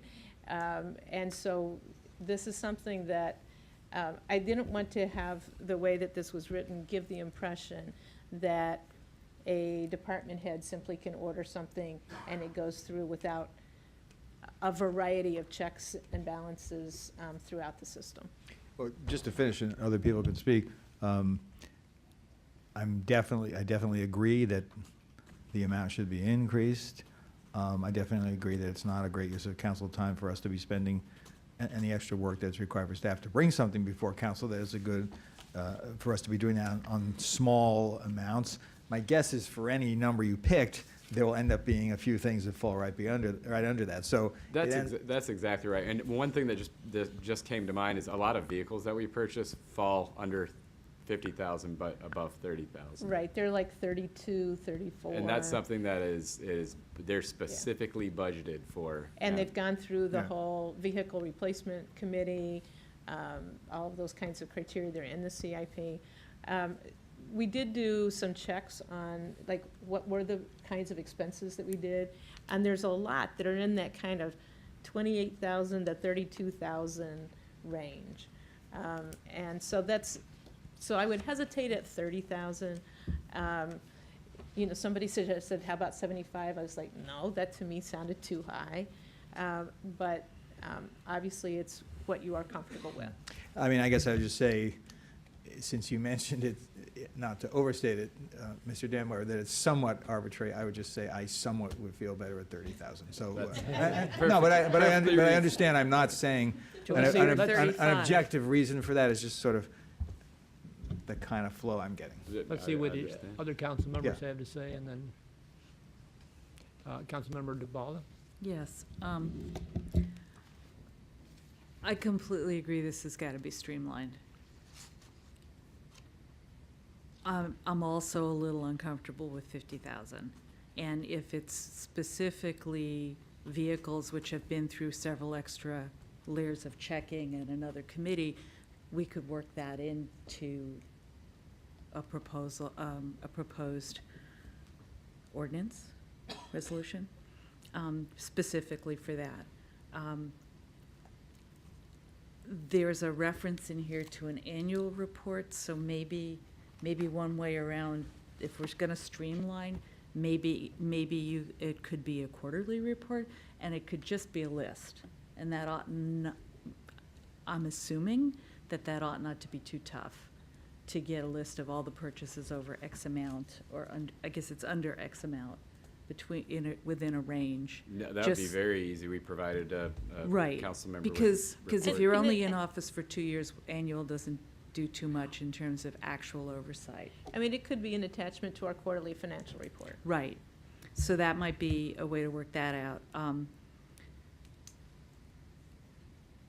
In the budget process going ahead, one of the things that has been, maybe the only thing that's been valuable about going through all these detailed purchase reviews is to get a sense of what the departments are spending.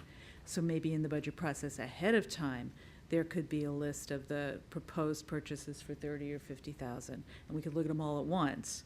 And then you wouldn't have to come back every single time, and we wouldn't have to go through it every single time, but we would know what they are. That would be challenging. That would be challenging. Okay, Because we maybe that's receive not a great quotes that idea. have terms that are no longer valid after a certain period of time, and we purchase things throughout the entire year, not all at once.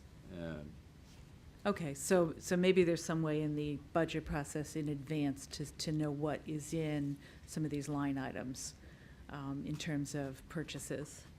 And maybe it's not an exact list, maybe might be some other way of getting at it.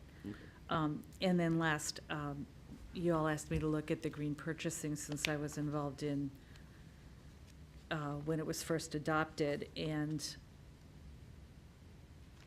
what did I do with my notes?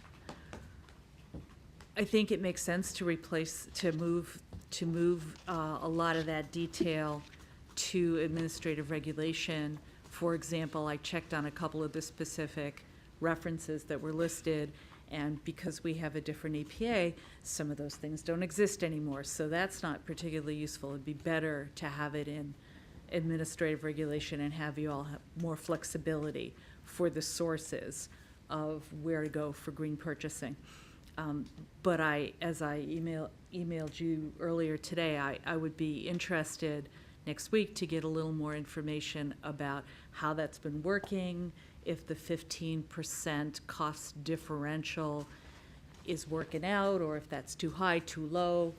How often, if ever, you have decided that you just couldn't do the green purchasing for a particular item, despite the lists and all the references for where to go. So that would be something I'd like to see the next time we talk about this.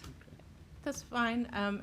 For those who don't know what that reference is, there's an opportunity, if something is recycled or otherwise green, that you could pay up to 15% Oh, more yeah, than the lowest bid for something to get that recycled information. I'll tell you, other than, I remember that there was a discussion about that when we were buying paper, like for the copy machines. Yeah, there that was, a- at that time, 15% was about what you would have to pay to get. Right. And that could have Now, changed. I don't even know of times when we've had to invoke that. The only time when I have ever heard that there's an issue with using some kinds of, like recycled paper or something, is for perhaps a presentation, advertisement kind of paper that may not be able to, for whatever ad copy or something that's needed, it needed a special paper, and in that case, it wouldn't matter the extra price. But we have not had it as an issue. We simply buy the good stuff.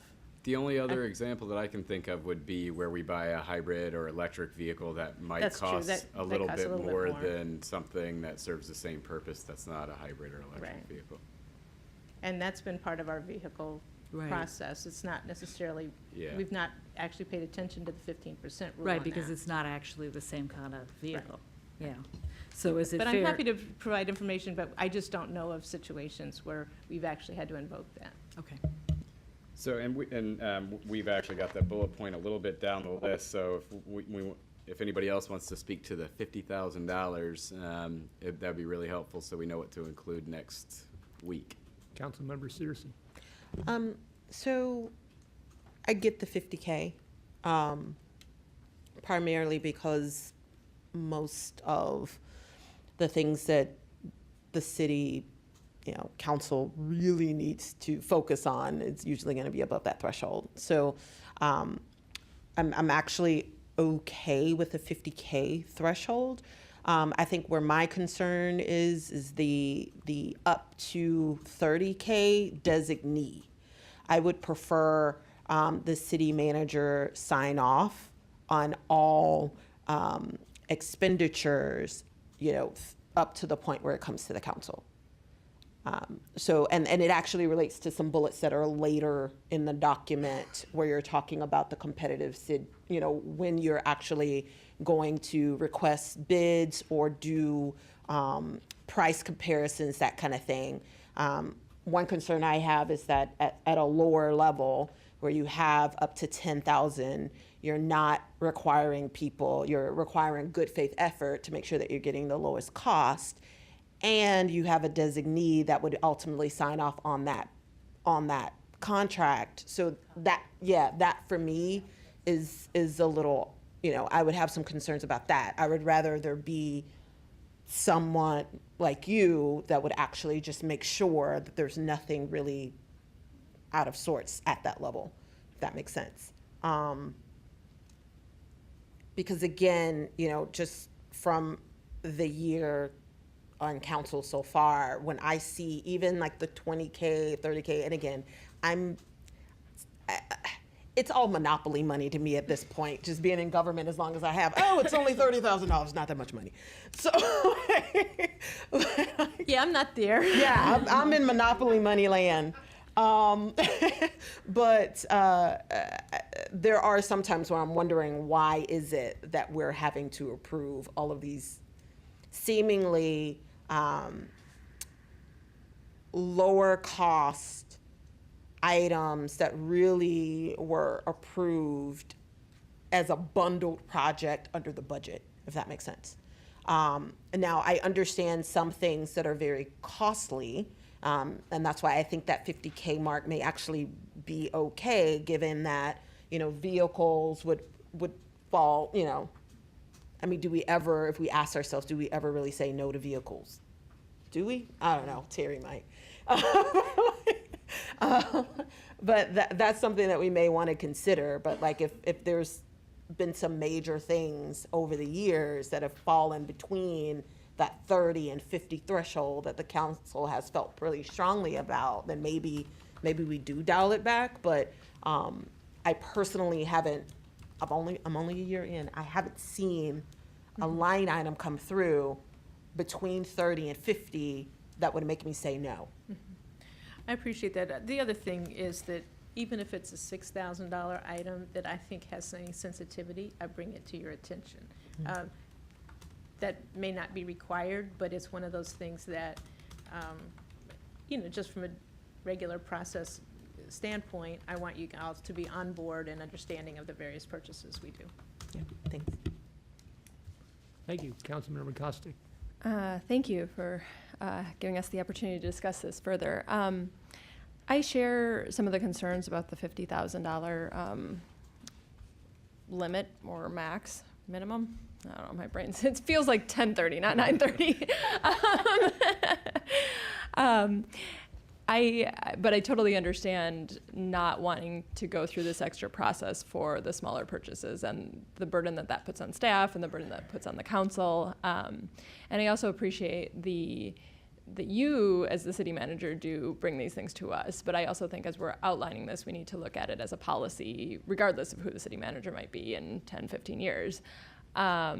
So I would be more comfortable with something around the 35, 40 range. One of the things I was thinking about as I was going through here was, yes, this information is included in our budget that we approve, but I don't think we really drill down to those lower numbers. We don't really get into that information, and that's a discussion we've had about looking at the budget and being able to identify some of those areas as we're going through the budget. But I was just looking back, and for example, in finance, just to pull out an example, it's listed as services and charges, $92,600. And so for me, I don't feel like I get what the, you know, there could be a $45,000 charge within there that I don't see as a line item, and I don't necessarily know what that is. So yes, I approved it, but I didn't necessarily have the complete information about what that was. So I liked some of Councilmember Dabala's suggestions about being able to drill down into some of those details a little more. So if we could look into ways to do that, I think that would be helpful. Yeah, I can appreciate that. And just to respond to that, when we talk about something already being budgeted for, it's something like $35,000 for a new closed circuit security system. And it's budgeted for that purpose. And we're not sure that council actually needs to be involved in approving exactly which one we're buying, and you know, and that's how we're currently doing something like that. But I certainly appreciate your desire for more. I think it'll be really helpful to have the quarterly report of the kind of expenditures within a category to start to get a to get a sense of what those are. I think there's two things that you normally do see in the budget where you can see what the prices are. Those are the CIP items, which are pretty clear. It identifies which entity is planning to use it and the amount of money that is budgeted for it. And sometimes there's studies or that kind of things where we're doing a resident survey or whatever, and so we'll have a certain amount budgeted for that. What we had not done, and part of the reason that we brought this to you, is that there were some of these ongoing expenses that somehow didn't come to you, which they technically should have been coming to you. And so trying to be more explicit about that, those are things that we do, and so that you know that they're included, that you see that we spend those funds. I mean, I want to make sure that you're comfortable and you know about them. I don't know about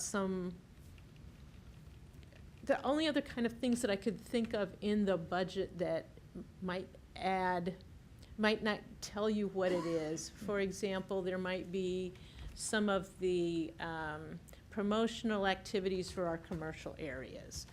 And X amount is for that, but it might be in a variety of components. It kind of adds up. So I think, you know, it's helpful to hear this. It's helpful as we look and describe the budget to be clear about it up front. But again, I think when you start to see the reports of what we're doing, it also helps on the other side say, oh, that's okay, now that makes sense. And thanks. And just to get my 2 cents in, I know we're going to go through the rest of this, but I agree with Councilmember Searcy's concerns about the designee as well, but I would be comfortable with it being the city manager or the deputy city manager. I assumed that, but I think I would rather have it spelled out as that. Thank you. All right, and I take my turn here. First of all, I'd like to thank you because this is something that I don't recall discussing ever since my time on the council, is streamlining this process. And I think it's you know, due time that you look at it and that we do make changes to make things run more smoothly for you and for us. I appreciate that.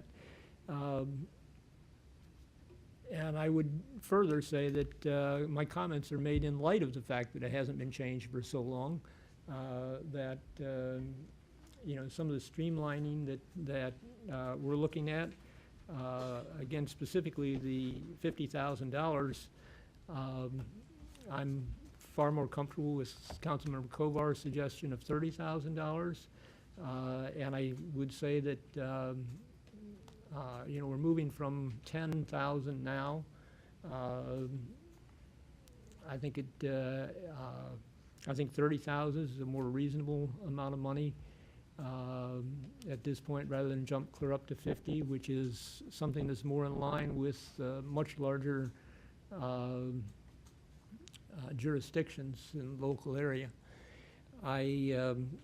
And I know that vehicles were used as an explanation or example for why the 50,000 was more. And actually, I think vehicles is one that has been discussed frequently when they come up for purchase, that's again, because of the amount of money, it's something that councils normally do get involved in more than some of the other smaller items that are basically just route passed through by the council. So again, I don't think we're losing anything by setting it at $30,000, and I think we do lose something by setting it at $50,000. And then my other comment on it was on the designee. I agree with Councilmember Costick that I would be comfortable with city manager or deputy city manager, but not with just designee.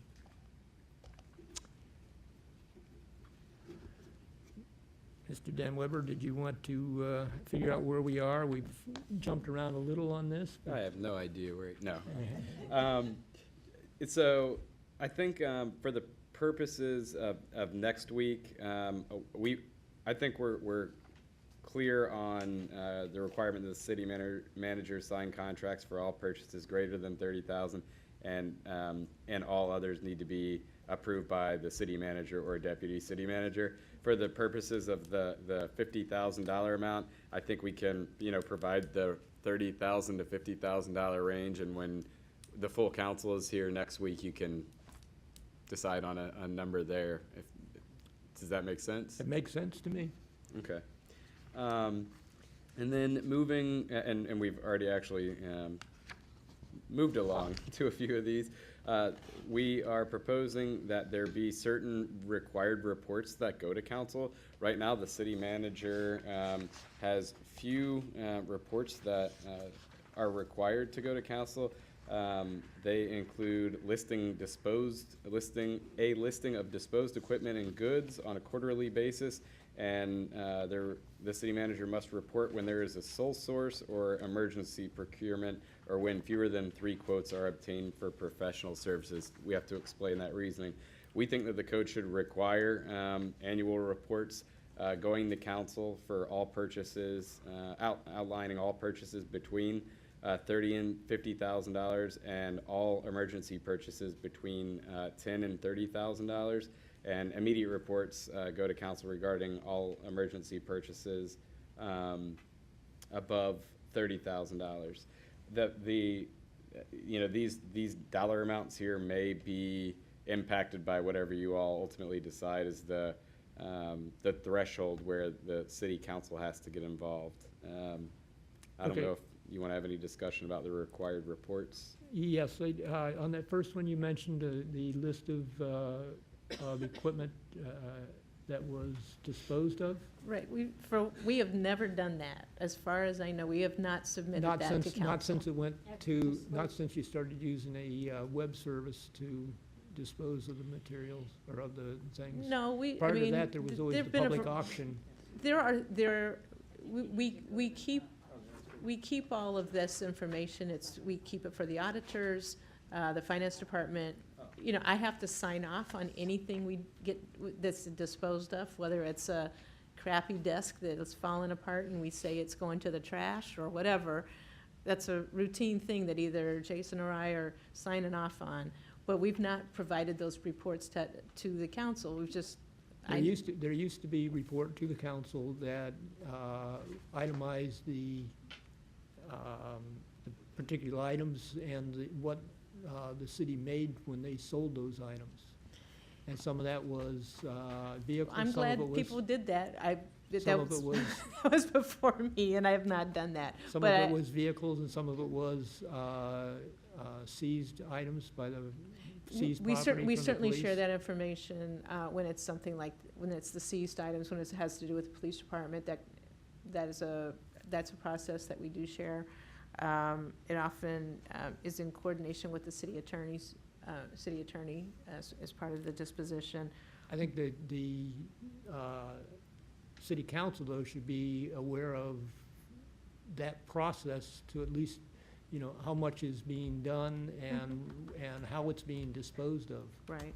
And so I think I'm happy to kind of figure out, with staff, a good proposal for what that looks like. I don't have a problem with sharing that information with you, but I'm just acknowledging that that's not something we've been doing recently. Right, no, I agree, it has not been recent. And that actually is a current requirement in the code. Yeah, so that we were doing something incorrectly there. Right. I'm not expressing concern about what hasn't been done, but I think it's something good that the city council should be aware of, not just what the items are and how much we get for them, but also what the process is of how we dispose of those items. Thank you, Mayor Pro Tem. And I mean, we all love your brother, but maybe not that much. One thing that I would note is something that Councilmember Davala mentioned earlier. I think it makes sense, instead of an annual report, to say that we can include this information in the quarterly financial report. Does that make sense? I don't want to promise any. My preference is that we leave it as annual report in the code, but from a practical point of view, I think it works at least for our processes right now, to work with the quarterly report. So, I mean, it's up to you, but I think if we specify with the quarterly report, I mean, sometimes there's delays in getting that to you because of the nature of how we How about calculate things. periodically, well, if we could say it, periodically, but at least annually? That would be fine. And the list of disposed goods is actually supposed to be included as on a quarterly basis, so that's something that we can begin building in, so we're doing the right thing.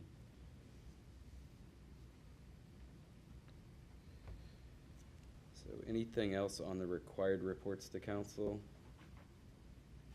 Got periodically, but at least annually. Just for the record, I think I like quarterly.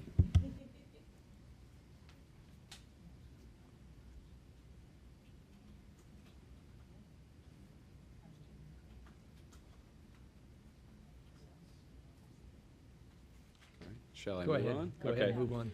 Regarding the procedural requirements, and this is the slide that's before you. It really speaks to the current process.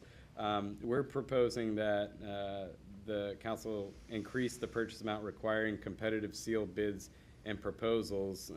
We commonly refer to these as RFPs, request for proposals, from $10,000 to $30,000. And if we do that, also increasing the purchase amounts requiring staff to obtain at least 3 quotes, 3 proposals, commonly referred to as quotes, from $0 to $10,000 to $10,000 to anything less than $30,000. And then requiring staff to make reasonable efforts to obtain the lowest cost for purchases below $10,000. As I mentioned 2 weeks ago, technically right now, if we buy a pen, we're supposed to be getting 3 written quotes for it. Any discussion on that item? Makes sense to me. Yeah, and the changes proposed here are really to, like I said before, to provide us with some flexibility and cut out some of the process that can take 2-3 more months sometime. Okay, I would just like to encourage my colleagues to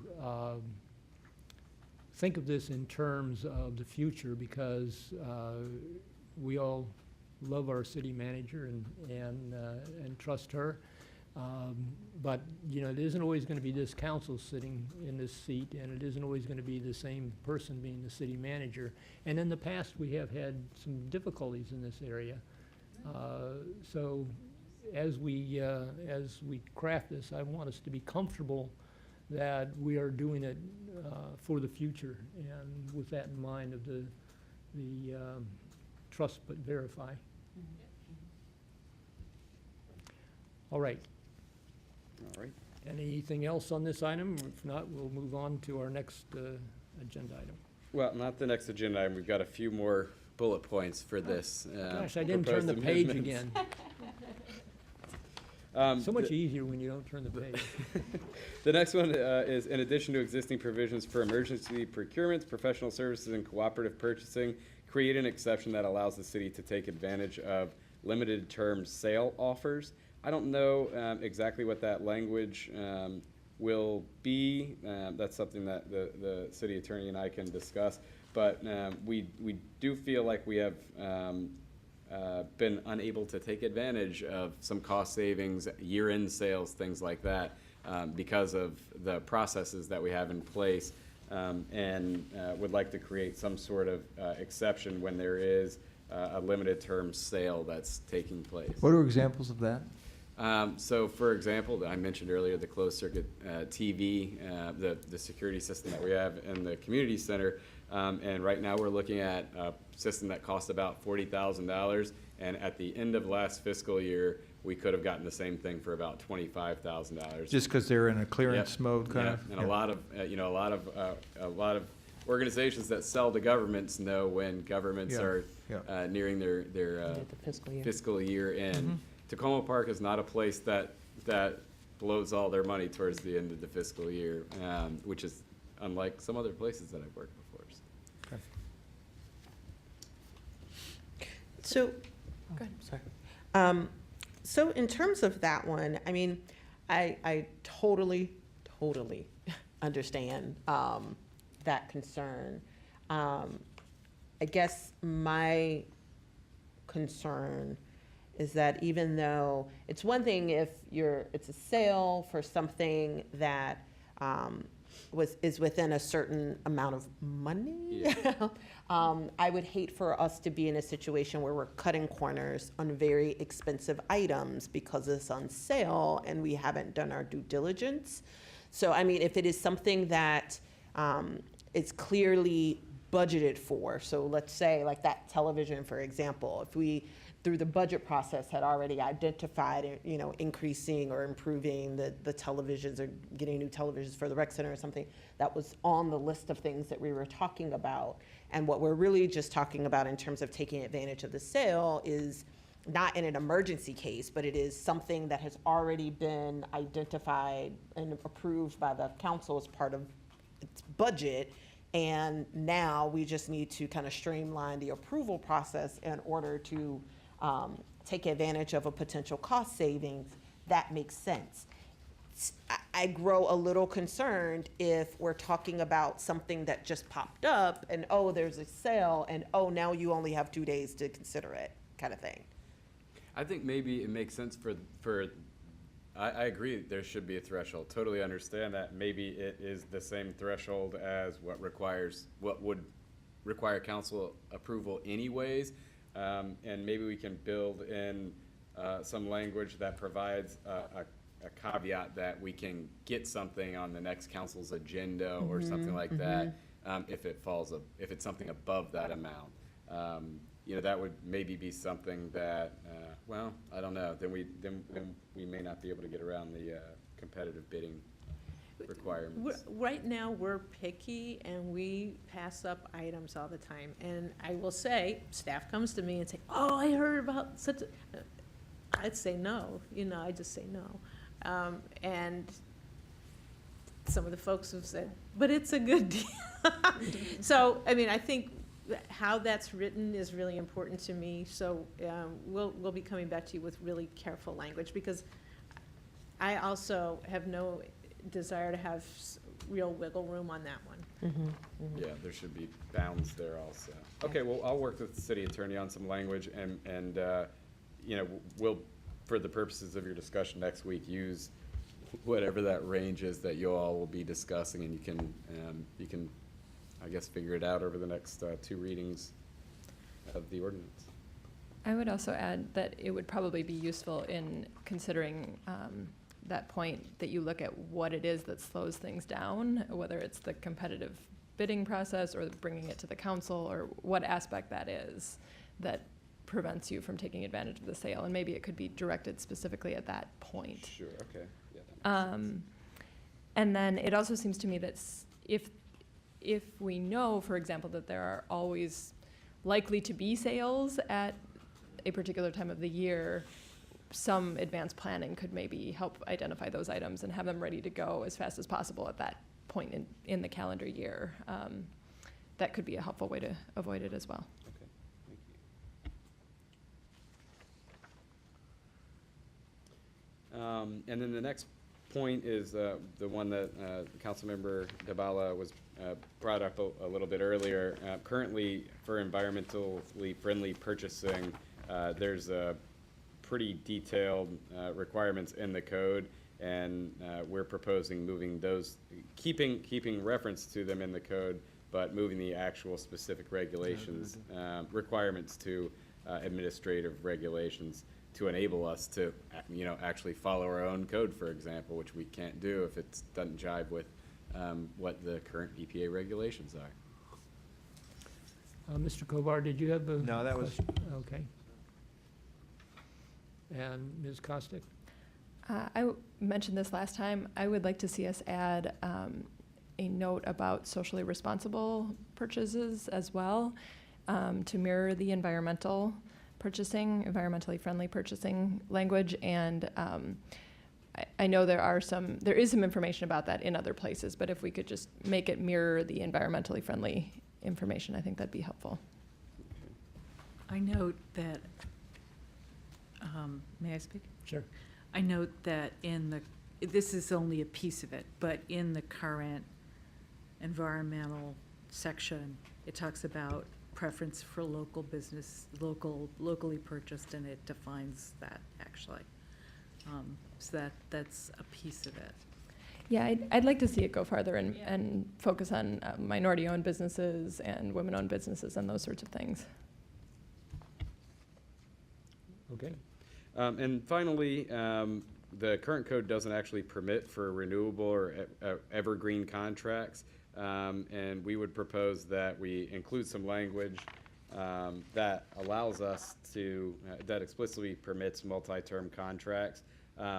But we would include the caveat in there that the city manager has to determine when multi-term contracts can be renewed versus when it would require an entirely new procurement process.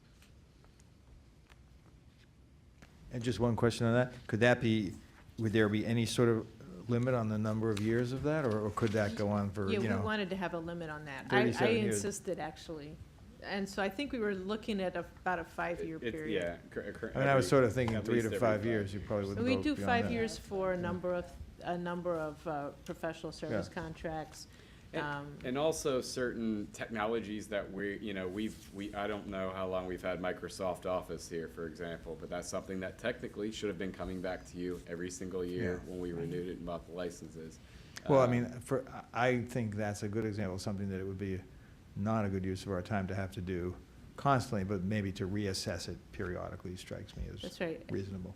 Yeah, I insisted that we have some kind of year thing in there, because otherwise it gets really casual.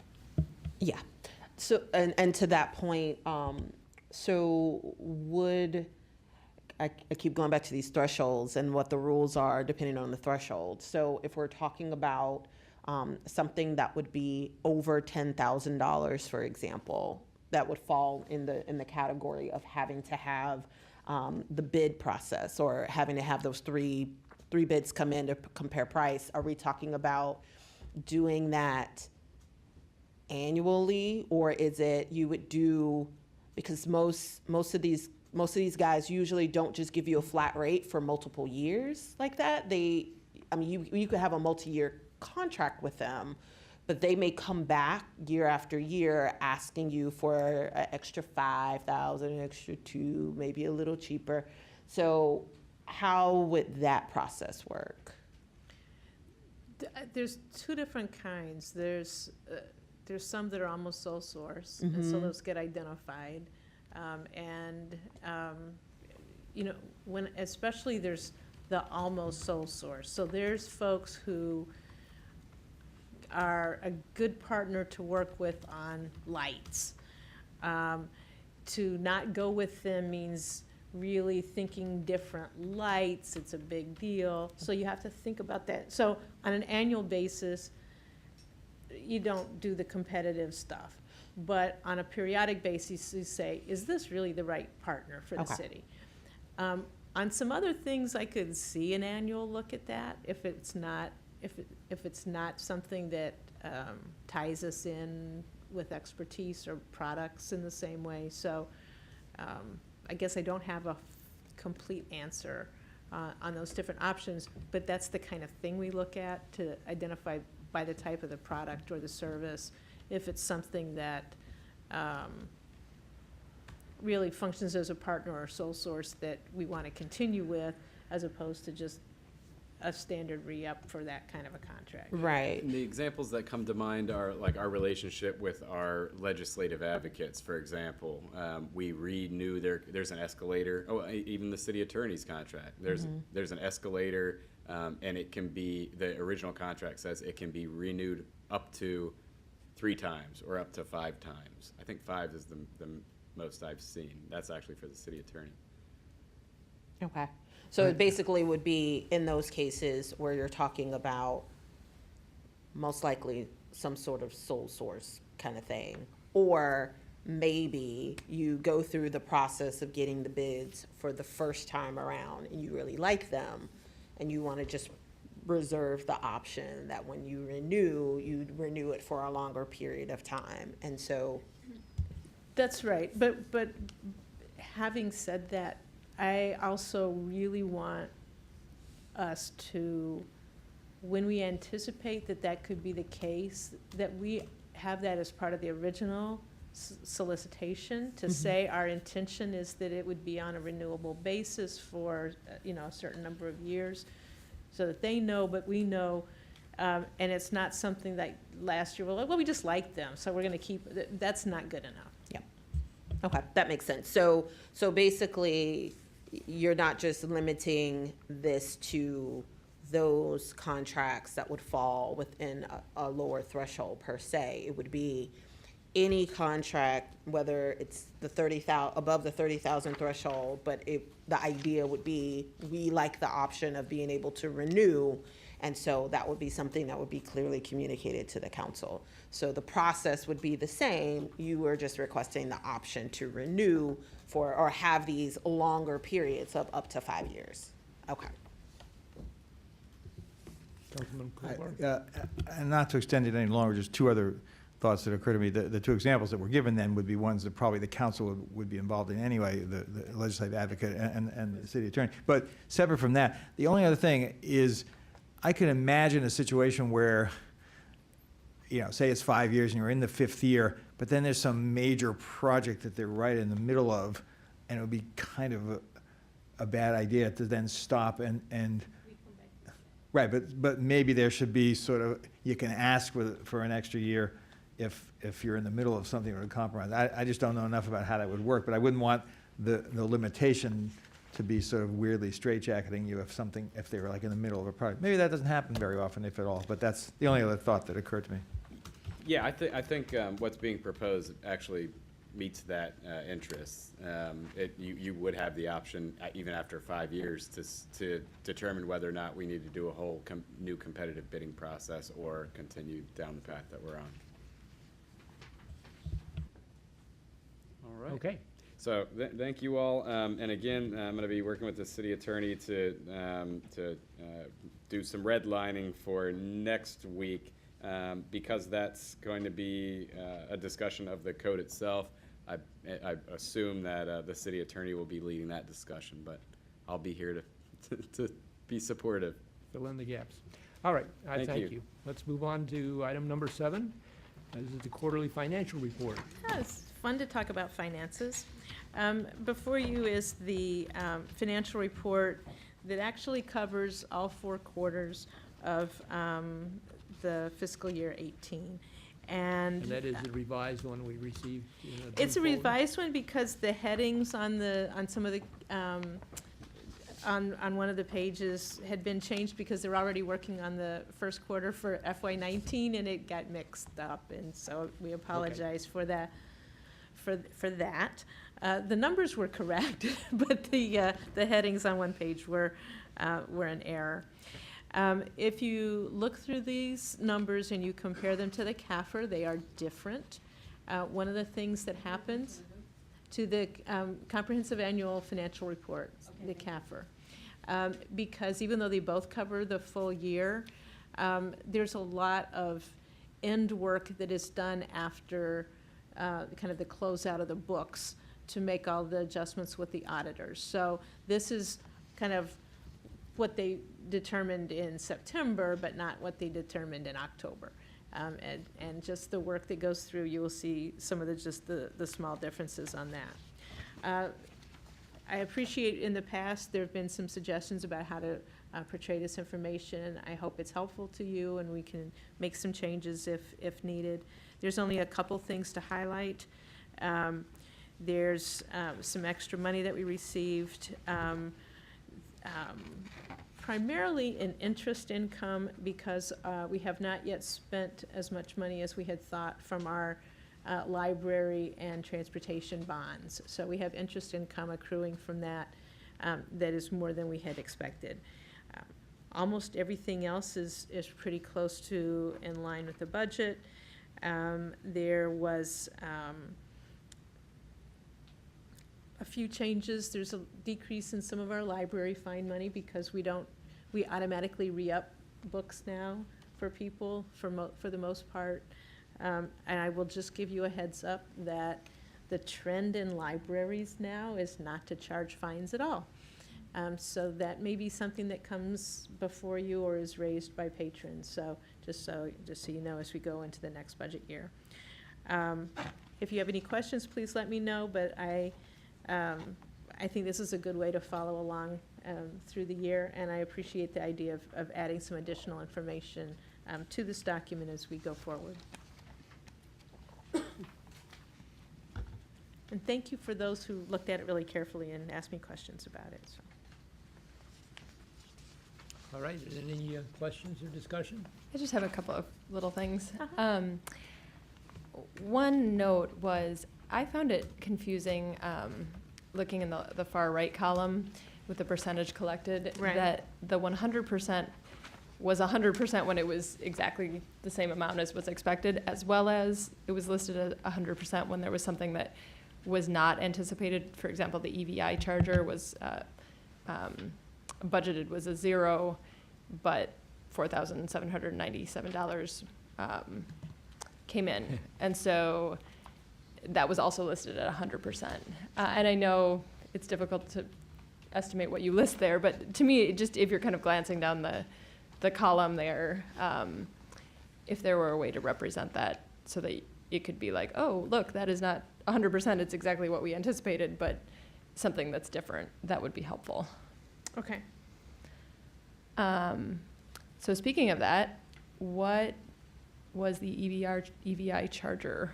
Do you have any, I don't know if you have that in front of you, but what was that the additional revenue came in? Yeah, that was one of my questions. I think we didn't expect that we didn't know how much we would get, and we didn't, and so we hadn't estimated that. I think some of that came in after the budget was set. So, remind me again, So does this is this, for the how high does speed. how does it work in terms of the city getting funds based on the chargers? This is for the car chargers, right? Yeah, I don't know. I'll have to find out. Okay, I'm sorry. yeah, I'd just be interested in finding out how that all works. Yeah. My other question then was, the city only, and I apologize for not sending these previously so you could look into these very small details. But the other thing was, the city only received $4,617 or 51% from advertising for the bus shelters. I was just curious if that was due to some change in the way that the advertisements were handled, or if it was just sort of a fluke, people weren't advertising. I think it's more that there weren't as many advertisements. Okay. Just curious to look at if there was Yeah, I something more think- we could do to make use of that. Right. And it's not a lot of money, but it's not a lot of something. money, and sometimes you kind of have to guess from past years on these. But I think there has been, I don't know how successful the advertising routine has been for them. They come in fits and starts, and I think your assumption is correct, because in the last year, I've noticed a lot more of the advertisements are the advertising company advertising for people to advertise. Yeah. So I think that's why there was less money than anticipated. Okay. And then I don't know if I'm just missing something when I'm looking at this. Can you explain to me, in the miscellaneous, the tree fund revenues that are coming in there for 25,000? Is that from money that people are paying into the tree fund, or is that something else? I'm going to get back to you because the Okay. tree fund is a confusing item. It's money that some of it is donations, and some of it is money that we move from a different place so that we have these funds to go Mhm. out. And so I never have the right answer until I go back and confer with the finance director. So I will get that. That'd be great. Thank you. Councilmember Kovar? Yes, thank you. I have a few questions that I'll send separately, but just I wanted to ask maybe three things. Sure. One, on the first page of the narrative section of it, down near the bottom in the fifth paragraph, you talk about the vending contract machine, and the yeah. potential suspension of the fee if they provide the healthy food. So, as you know, I've talked about this a lot in the past. I'm fine with that, but how would we evaluate the healthiness? I guess that's the question. And you don't have to answer that now. Well, but it'd be- we have the standards that we worked out with the company. Which are? Well, it's a long, complicated series It's of really, discussions that went into it. it's very. Maybe you can just share that Okay. later electronically. Okay, yeah, I mean, didn't it's mean what to I had, cut you it's off, what but- I had provided Okay, before, but okay. I'll do it again. On page 2, on the Stormwater Management Fund, so the amount, if I'm reading it correctly, that's been expended is not equal to the budgeted amount. Is that what that says? Yeah. So, Right. and I'm just curious, and again, if we don't have that right at the moment, that's okay, but what the, So some Um, projects didn't get completed. okay, but they're expected to be completed? Yeah, and so Um, you'll see that list, but. But yeah. those would be examples of something flowing over into the next fiscal year or Yeah. whatever? Yeah, okay. And then the only other one I'll ask you about tonight is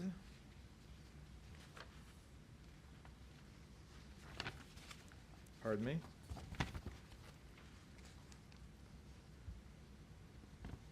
Are you searching? I'm searching, yes. Someone else can go if they want while I try to find the other question I had. Oh, on the donations, yeah, right. So under miscellaneous on page 4, donations. So one of the things that I had mentioned as a possibility during some of our meetings on potential modifications to how the tree policy works is that perhaps we could structure something so that individuals who weren't making donations into the tree fund could just, because they were cutting down a tree and compensation for that, just wanted to make a contribution into the tree fund. Would that, I would just like us to continue to be able to explore that so that it wouldn't just be for people giving money who had to compensate, but anyone, just when they were putting together their contributions they wanted to make for the year or whatever, could say, I'm giving $300 to the tree fund. And people do that, Okay. actually, yeah. But is that considered a charitable contribution, or? Sure. Okay. I mean, I understand the tax law may have changed on that, but, No, I mean, we'd send the same kind of letter we just sent out to a variety of people for Dorothy's Woods. okay. Or for the emergency fund or Or something for the like that? emergency, for Okay. there's the emergency fund, Okay. but yeah. Okay, thank you.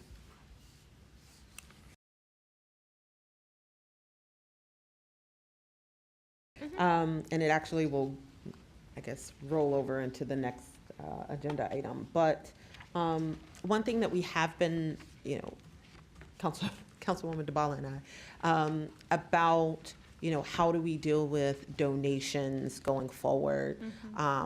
What is an appropriate process for, one, letting residents or notifying residents about the various charitable funds that the city, that they can contribute to? And then two, how do we prioritize what the headers for, or what, those funds should be directed towards, right? So I wonder, because we have donations here, and well, then we have police youth / donation. So is the donations line item just all donations, or is it donations towards the tree? It's somebody had come in with a specific donation. I mean, so sometimes we have to identify them that way. Okay. But but you're talking about a more comprehensive list of ways that you could donate, some prioritization of those. Correct. So it's not necessarily the case, although, again, I can't stress enough, Dorothy's Woods' wonderful residents came together. It would have been wonderful if there was already a fund that people were contributing to that could be used for the purpose of increasing green space across the city, and therefore those funds would not be just directed towards one particular project, but could be used more globally. And so if residents were made aware of like a recreation fund that could be used for recreational services, or, you know. Well, next week you'll be talking about, the scope of the project for the public land kind of open, it used to be called open space, but the public land management study that helps prioritize some of those options. I mean, I think it's great to go through as we identify for these various topics that we're discussing about, so that we end up with a nice list for those donations, and maybe might be a good little kind of committee approach to look at, ad hoc kind of thing to look at how we identify some of those options. Great, thank you. I would suggest that could be on the table for council priority time to firm up the various funds of that type. Well, then we would miss this giving season, but I would volunteer We to always work take money. with you on that. Go ahead. Were you done? No, I'm done. Okay, yeah, I was gonna raise the question of the different funds and how they are promoted also. And I also had some of the other questions that have already been asked. I wanted to call out one thing, I wanna see if I understand it, under revenues by source, recreation programs and services. It looks like the recreation programs took in significantly more than you estimated. Is that right? Yes. Well, that's great. Just wanted to say that I noticed that. When the budget, when the audit comes to you, you'll see, and you go through the CAFR, there's some more reference to that. But often it's simply that, frankly, our rec programs are almost 100% booked. It's just really remarkable, yeah. A lot of demand. Yeah. Must And- be doing something right. Yes. And this may be an obvious question, but this is the general fund, the stormwater, et cetera, but not the capital expenses. The and capital expenses revenues. they're out of whichever fund. So most capital expenses are out of the general fund. Okay, and that would be, so this is why I'm confused, where would the revenues? Well, we don't, you From- use general fund, you either use special revenue fund, grants that we get, or So those are in stormwater special revenues, funds. okay. Do capital, but mostly it's general funds do capital. We have a lot of capital from grants with the Flower Avenue and some of those. Right, but- and so that would all be reflected, that would all be reflected in the special revenue fund? The grants would be in special revenue fund, yes. Okay, I was somehow under the impression that we were getting more than, This is FY '18. yeah, okay. I think a little bit will be clearer when we go through the audit, but it's always confusing when we're looking a whole year ago. Is that it? So this is for the 12 months that ended last June? This Okay, past so June. that's, okay. Yes, that's it, thank you. I'll send in other questions. Sure, absolutely. All right. Thank you. And let's move on to our last item for the night, the Budget amendment. budget amendment. I wanted to bring this to you because we're trying to do budget amendments on a regular basis, almost quarterly. And there were a couple major ones in this one, and it'll be coming to you over the next 2 weeks. There is the donations to purchase Dorothy's Woods of $102,630 that we received. Then there is the appropriation of funds for the purchase of $250,000.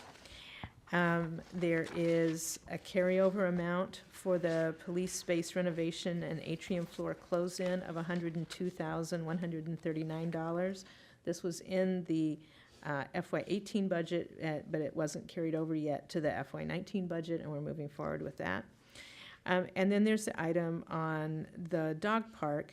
And on the dog park, for several years, the item has been identified in our accounts as to be paid for with program open space money from the state. And we had received a letter of concurrence from the State Department of Natural Resources that said it's an appropriate use for those funds, and that when we get the project done, we can submit you have to submit a formal application and then the request for reimbursement. The formal application did not go in a timely manner. That's never been a problem before because we had the letter of concurrence. When we went to submit that information and to talk with the folks from DNR, they said, we're not going to, it's too late, you can't use that. We have, I think, a fairly good point to make that, yes, we can, because of the letter of concurrence and the process that we've gone through. But it has been a convoluted process, and I just wanted to give people an indication. And this goes back to when Brian Kenner was city manager. We had quite a dispute with Maryland National Capital Park and Planning Commission over POS funds. The way that POS funds come to the city is that they're identified from the state, it goes through park and planning, and then it goes to a portion of those goes to the municipalities. For any time we want to do anything, even though it's state money and we have to submit our formal application and request for reimbursement to the state, most stuff has to go through park and planning to and from as part of that process. Park and planning has traditionally tried to take the money, tried to take a cut, tried to, and for years they have a different way of how much they charge. You can get reimbursed for acquisition projects versus development projects, and that's been a sore point with me for 20-some years. But during the recession, Park and Planning decided, we'll just take the municipal money because we need the money for our parks, and they didn't tell us. When we were going through, and every year, Daryl and I and the finance director go through and we make sure we have all the right money in the right pots. The projects and the money are assigned to projects, comes through the council for an annual program, this whole thing. And we saw a report and it had a different amount than we knew was our share that came from Park and Planning. And we're like, that's not the amount we have. Can you show us where that came from? And so then we got a different amount, another letter, and it was another email, it was a different amount. And then it was like, well, you don't have money. And we're like, whoa, yes, we have money, including we had just approved the idea of going forward with the dog park. There were a couple other projects on there, one of which at the time was Sligo Mill Park in Ward 3. So a group of us, 5 of us from the city, went to meet with Park and Planning, and we showed them our documents, and it's math. It's you had this amount, you subtracted out 43,000, you get this. It was not a debatable subject, and they were coming up with different numbers, and we're like, no, how could you do that? And then they finally acknowledged, well, we needed the money for some other things. Oh, you can't do that. And so then we almost had to cut a deal to get some money for the dog park and some money for some other things. Nevertheless, there's still confusion between us and them about the numbers and about what we can do with our funds. During this time, they said, the state legislature has given municipalities the option to use community parks and playground money for parks. So we shouldn't give you any POS monies because you got this other option. POS monies would come to us by our population. You know, we'd get a certain proportion of it. Community parks and playground grants are competitive.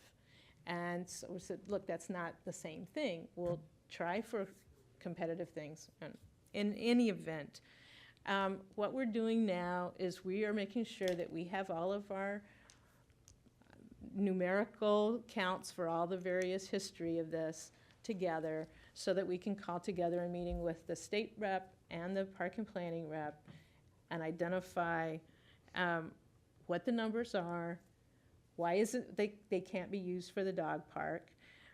If it is determined that they can't be used for the dog park, I will fight tooth and nail to say they can be used for other parks. And I would my preference is that they would be used for things that are already in our budget because it's to reimburse us for things that we have spent as opposed to us coming up with new projects.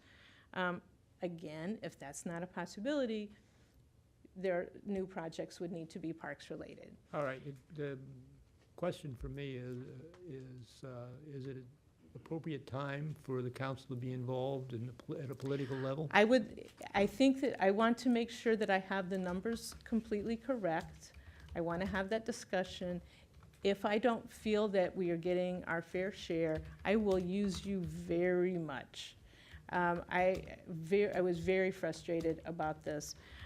The reason that it is here before you tonight is not because I would like to do this, but it's that as we were going through the audit, we wanted to be as clear as we could in answering the questions of the auditors. So we're bringing it so that it's clean, that as of October 31st, we could not attest for certain that those funds would go for the dog park.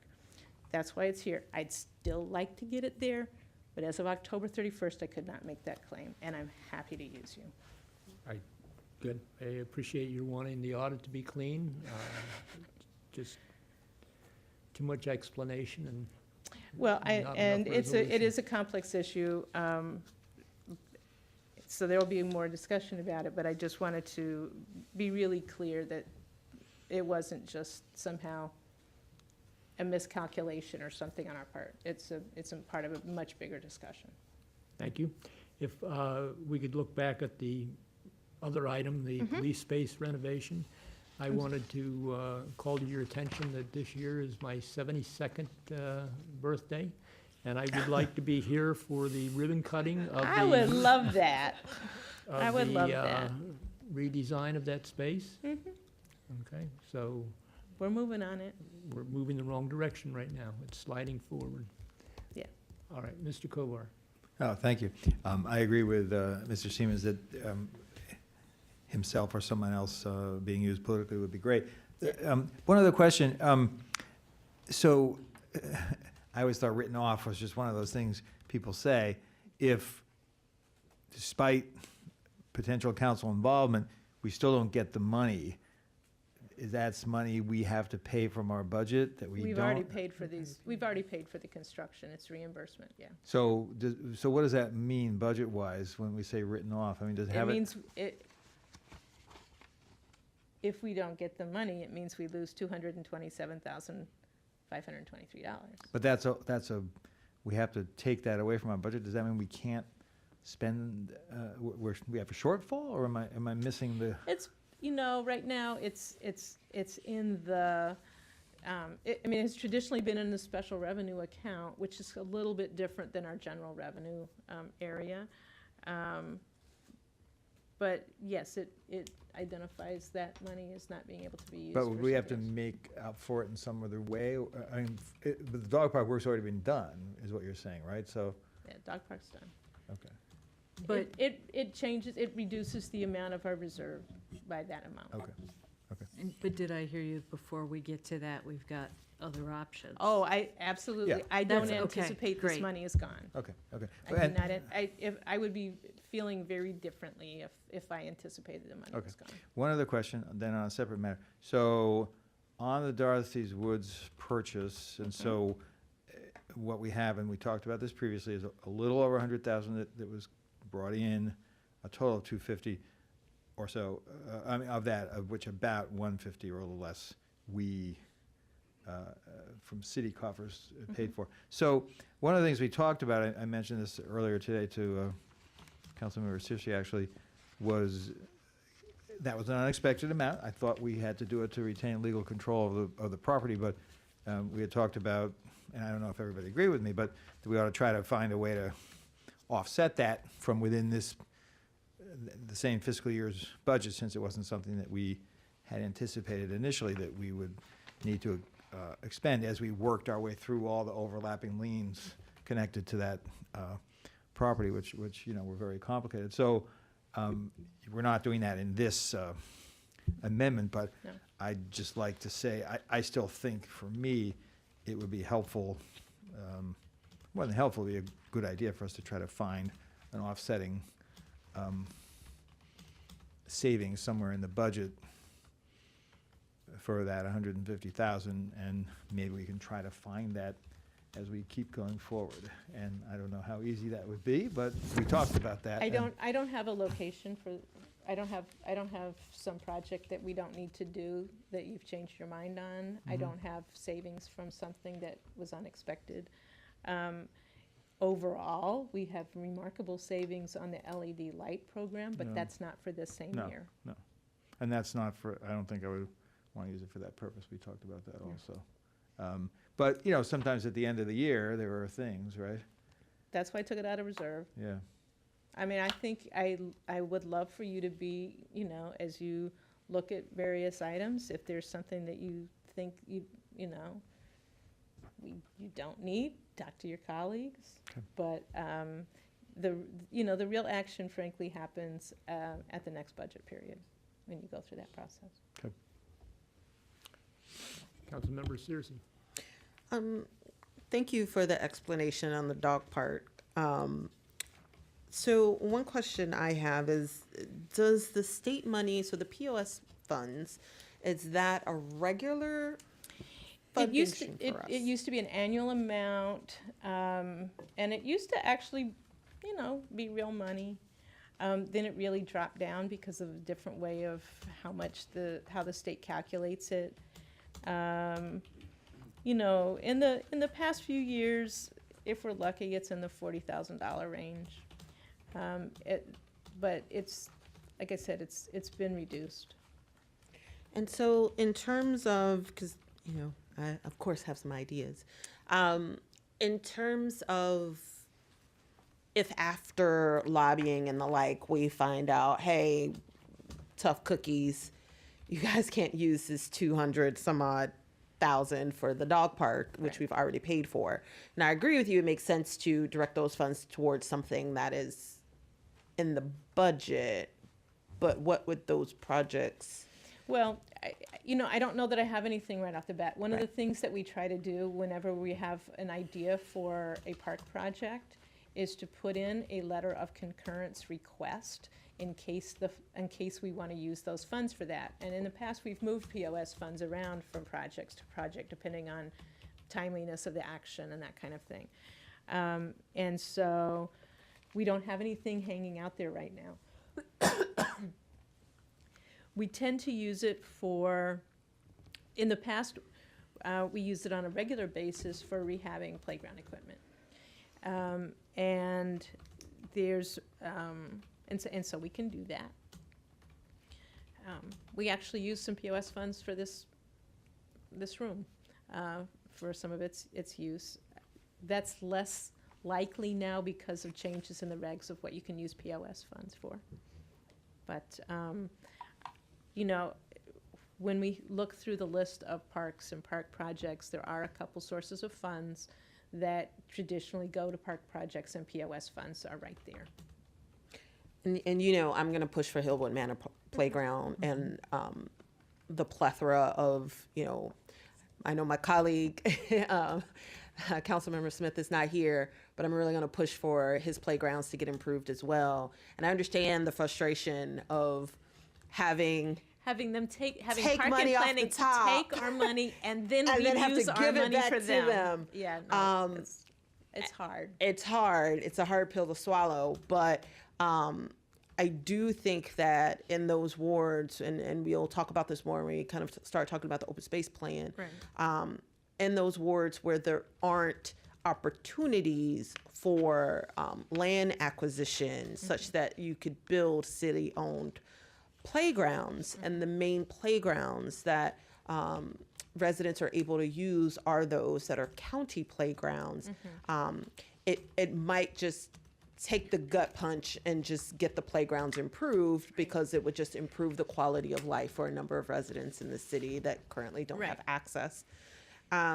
Another thing is, you know, keeping an eye out for vacant parcels. There's one small vacant patch of land in New Hampshire Gardens. I think there's one in Ward 5. So if there are opportunities to use these funds for land acquisition, now might be the time to start having some of those conversations as we see those opportunities present themselves, because they're wooded areas and might present some opportunities for different little pocket parks and things like that that the city itself would be able to own. One of the other areas, and you know, that we can talk about too, is there are some stretches of roadways that are too wide. The rights of way don't need to all be paved. That by placement of the road on one side and maybe some kind of a linear park of some way along it might actually work very well for in certain places for certain uses. And there's actually at least one location in Ward 6 that we're looking at. So I think there are some options for that. Happy to, as we go forward in the future, talk about those. Great, thank you. Councilmember Duvall? Yeah, I'm looking at that's all very interesting, and answers some of the questions. I'm looking at the math and I'm thinking I don't understand something. So under fiscal, there are 3 bullets. Increase departmental revenues by 102,000. I get that. That's the donation. The second one, the 227, is the dog park. What I don't understand is capital improvement program expenditures, 352,000. That is which pieces? It's the police space renovation and atrium floor close-in, I think, plus the 250 for the Dorothy's Woods purchase. In capital. Yes. Okay. Land purchase is considered a capital purchase. Yeah. Okay. Thank you. Anything else from anybody tonight? If not, we're adjourned. Thank you.